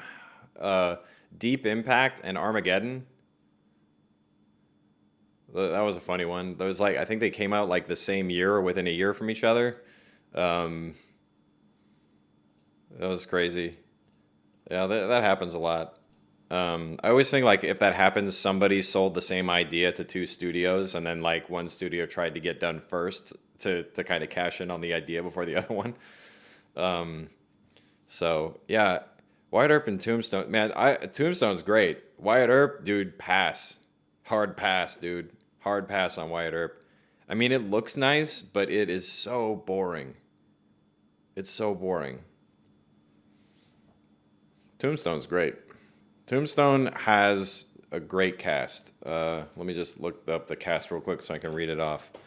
If you haven't seen Tombstone, strongly recommended. I have some friends who live there.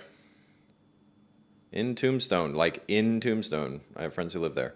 As Kurt Russell, love Kurt Russell, Val Kilmer. Val Kilmer, I really like Val Kilmer. He's awesome. He's great in Top Secret. If you haven't seen Top Secret, strongly recommended. But yeah, Val Kilmer, he plays Doc Holliday. Sam Elliott, Bill Paxton. You know, great great cast. Great cast. All the Earp brothers are awesome. Love that film. It's really good.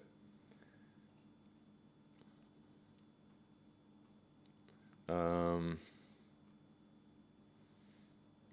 yeah. I gotta see. I'm gonna have to watch this movie again. Yeah, More Like This, and Wyatt Earp is on there, dude. It is not the same. Wyatt Earp is not even close to the same movie. Wyatt Earp is like you put that on to go to sleep. I don't know what happened. Like, I guess, like, it's not that I don't hate Kevin Costner. Okay, I don't hate his movies, but I don't know what happened because, he was in. Oh shoot! Why am I forgetting what the name of the movie is?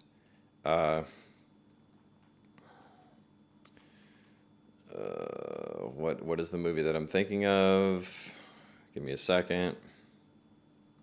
Man, see, he was like in The Untouchables, and I didn't like that either. Field of Dreams was all right. Bull Durham was all right. Dances with Wolves, that's the one I was thinking of. So in Dances with Wolves, that is a very long, like, take of the frontier, and I feel like that kind of movie needed that much time to like tell it, and it needed to have those very kind of somber moments. And some people called it like one of the most boring movies to win all these awards.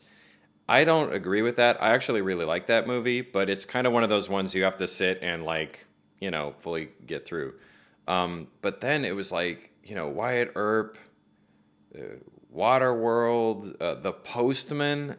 Like, I don't know what happened there.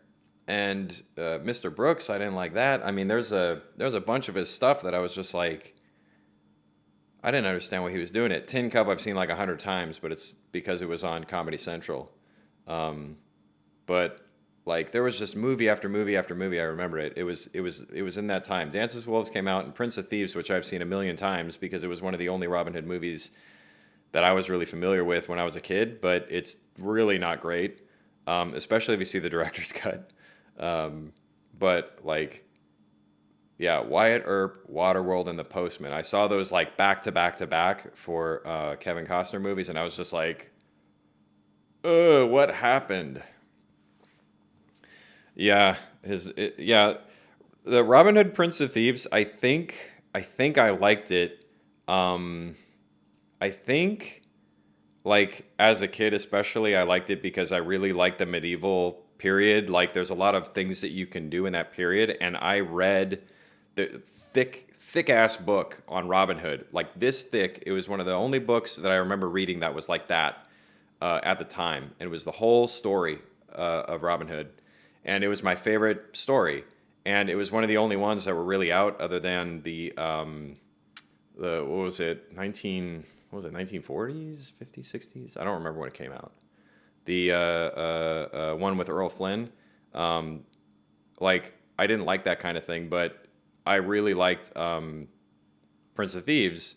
But I think I liked it because of Morgan Freeman and Alan Rickman. Like Morgan Freeman and Alan Rickman are in that, and Alan Rickman is hilarious as the sheriff.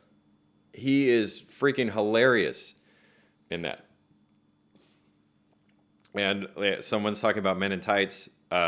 Men in Tights. The thing that's so funny about that, like, I remember, I think it was my wife that I was watching it with. She didn't understand why the sheriff couldn't really speak. Like he had like a speech impediment in Men in Tights, and I was like, wait, you haven't seen Alan Rickman like in Prince of Thieves? Because he has several lines where it sounds like he can't really say what he's trying to say. I remember it's the part where Robin, I think it's when he cuts him on his face, and he says, "I'll cut your heart out with a spoon," and it's like it really sounds like he can't really talk.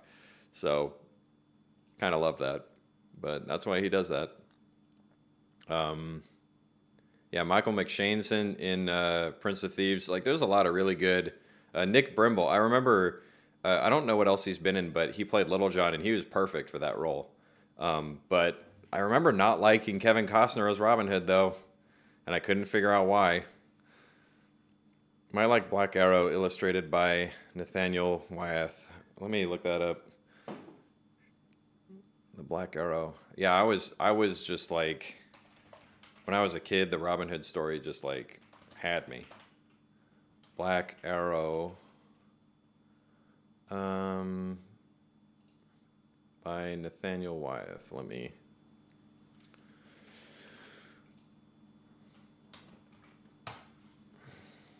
Oh, it's a book. Okay. Yeah, man. I'll have to get the $300 book. Let me see here. Decorative book.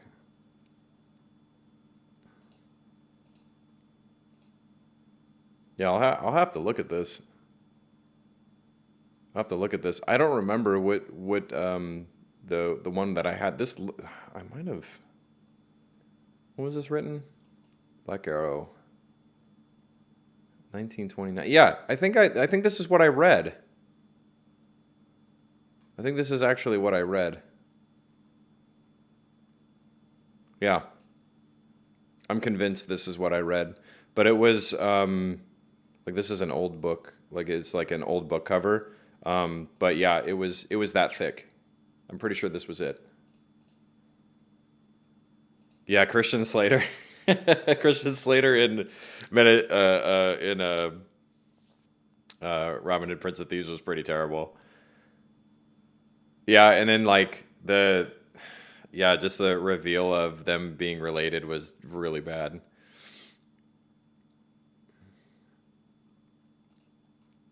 No, Black Arrow, the one I'm seeing here, Black Arrow, or unless it was, oh, this is Robert Louis Stevenson.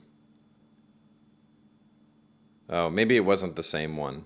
Maybe it's not the one you're thinking of. This one's written by Robert Louis Stevenson, N.C. Oh yeah, N.C. Wyeth. So probably the same people. Yeah, yeah. It's yeah, sure. Yeah, this is 1929. Yeah, because it was the old book. So it was one of the few books that I read like cover to cover that was that thick when I was a kid, like really, really young. So, yep.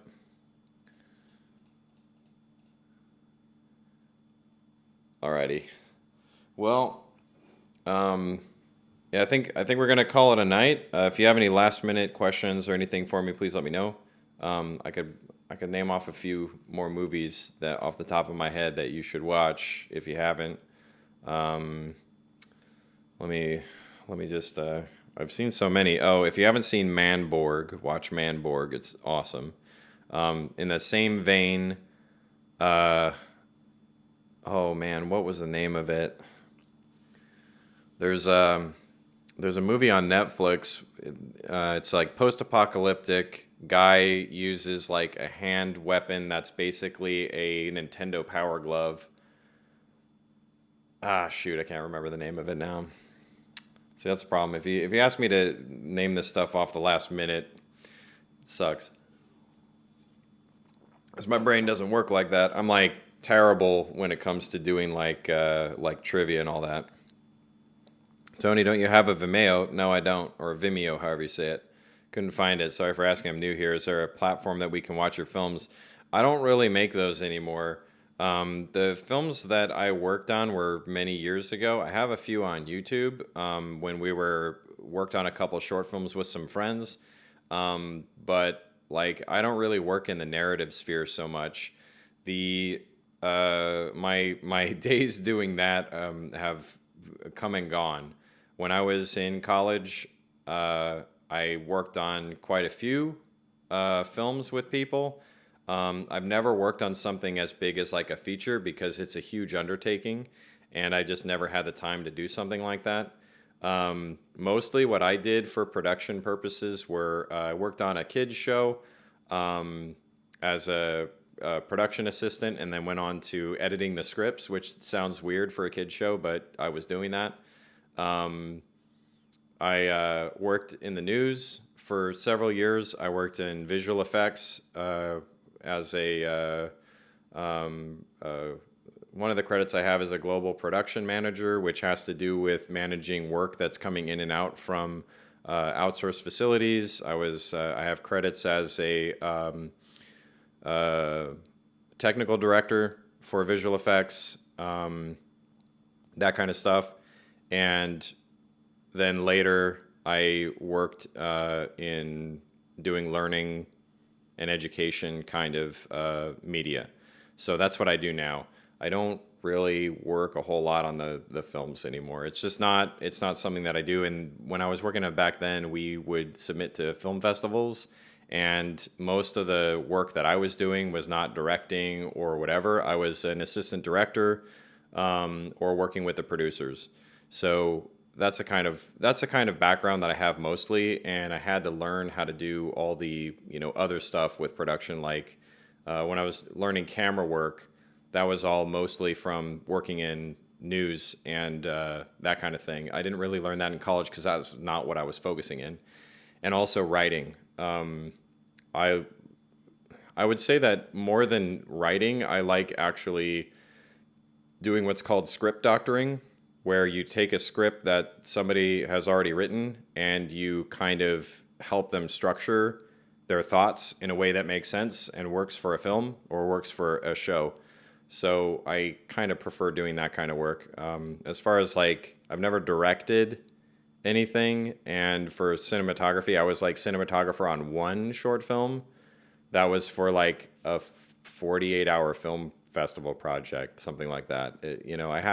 I can't, like, I've never said on my channel, and I won't say that I'm a cinematographer because that's not what I do. I'm a media producer. So that's the kind of thing that I specialize in. So anything that I talk about when it comes to like camera gear, when I'm talking about photography or talking about any of that stuff, that's the kind of perspective I have more than working as like a professional cinematographer or whatever. I just don't really do that. It's I'll leave that to the people who are nuts about cameras and nuts about lenses and nuts about everything else to kind of do that, because they kind of, that's their world. And I forgot about everything else. What I also do mainly is editing and asset management, because those kinds of things are very, very important. And I actually enjoy doing that far more than I do operating the camera or whatever. So, so like editing, color grading.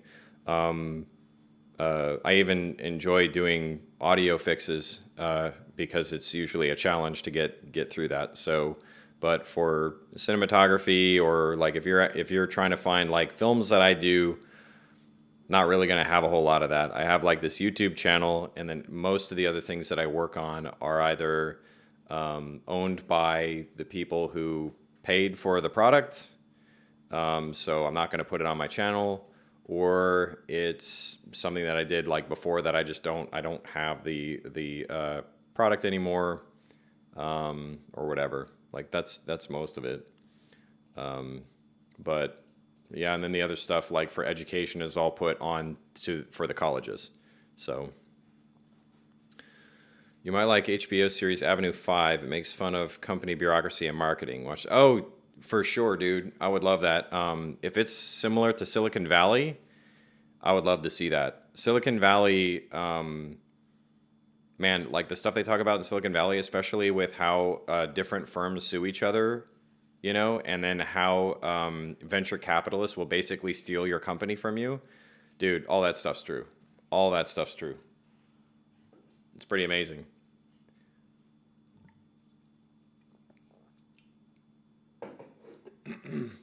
Yeah, very, very interested in that. Avenue 5. Let me look that up real quick.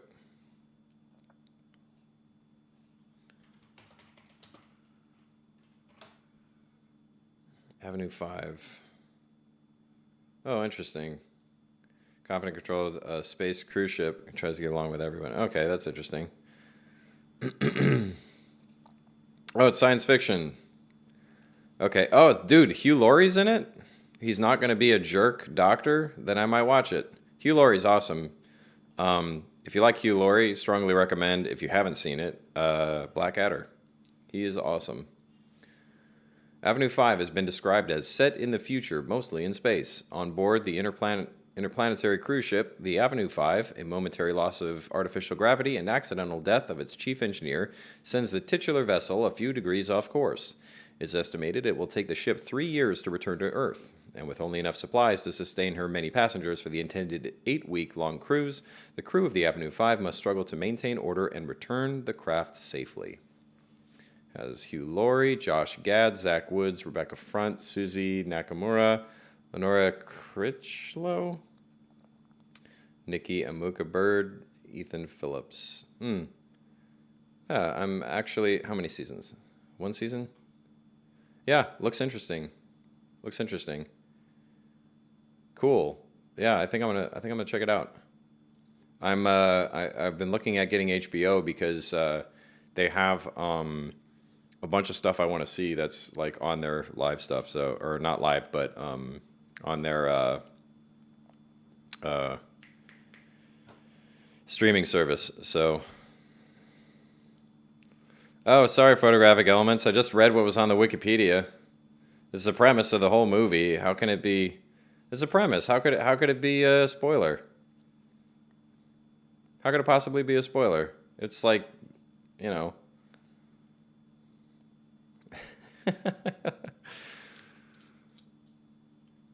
Maybe I should have watched the trailer instead. But yeah, I like anything that talks about like bureaucracy and especially marketing. Marketing is just really like marketing is frustrating for me.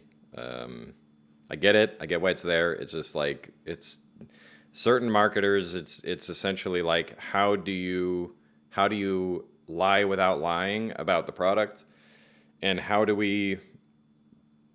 You see this more often than not. It'll be like how do we get people to get this idea in their head of a fantasy or a fairy tale of what our product will do for you, when in real life it doesn't do that. It won't solve all your problems. It will not cure cancer. It won't do all those things, but they'll make you feel like it will. Car commercials are great at that. Car commercials, watch commercials. Like if you ever want to see a funny commercial that's like marketing doing all the tricks, watch commercials do it. Because this, where's my phone? I lost my phone. This is my watch, you know, and like some of the watches that they'll try to sell are like thousands of dollars, and for someone like me, I'm like, I don't get it unless it's just jewelry. HBO, save up and watch as much as you can in a month, then cancel. Maybe. I'll think about it, but I'm just thinking about getting HBO because they have like Rick and Morty's on there now, and they have a bunch of stuff from Adult Swim, which is awesome. Yeah, I love everything mostly, like when it comes to different genres. Like I even watch cartoons. So, all right, guys, it's 6:33. So I'm gonna head out. I gotta make dinner. So I will catch you guys next time. I will update you all on some things with the channel. I'm not sure if I'm going to be cutting the live streams to every other week so that I can focus on creating more videos every month, if that makes sense.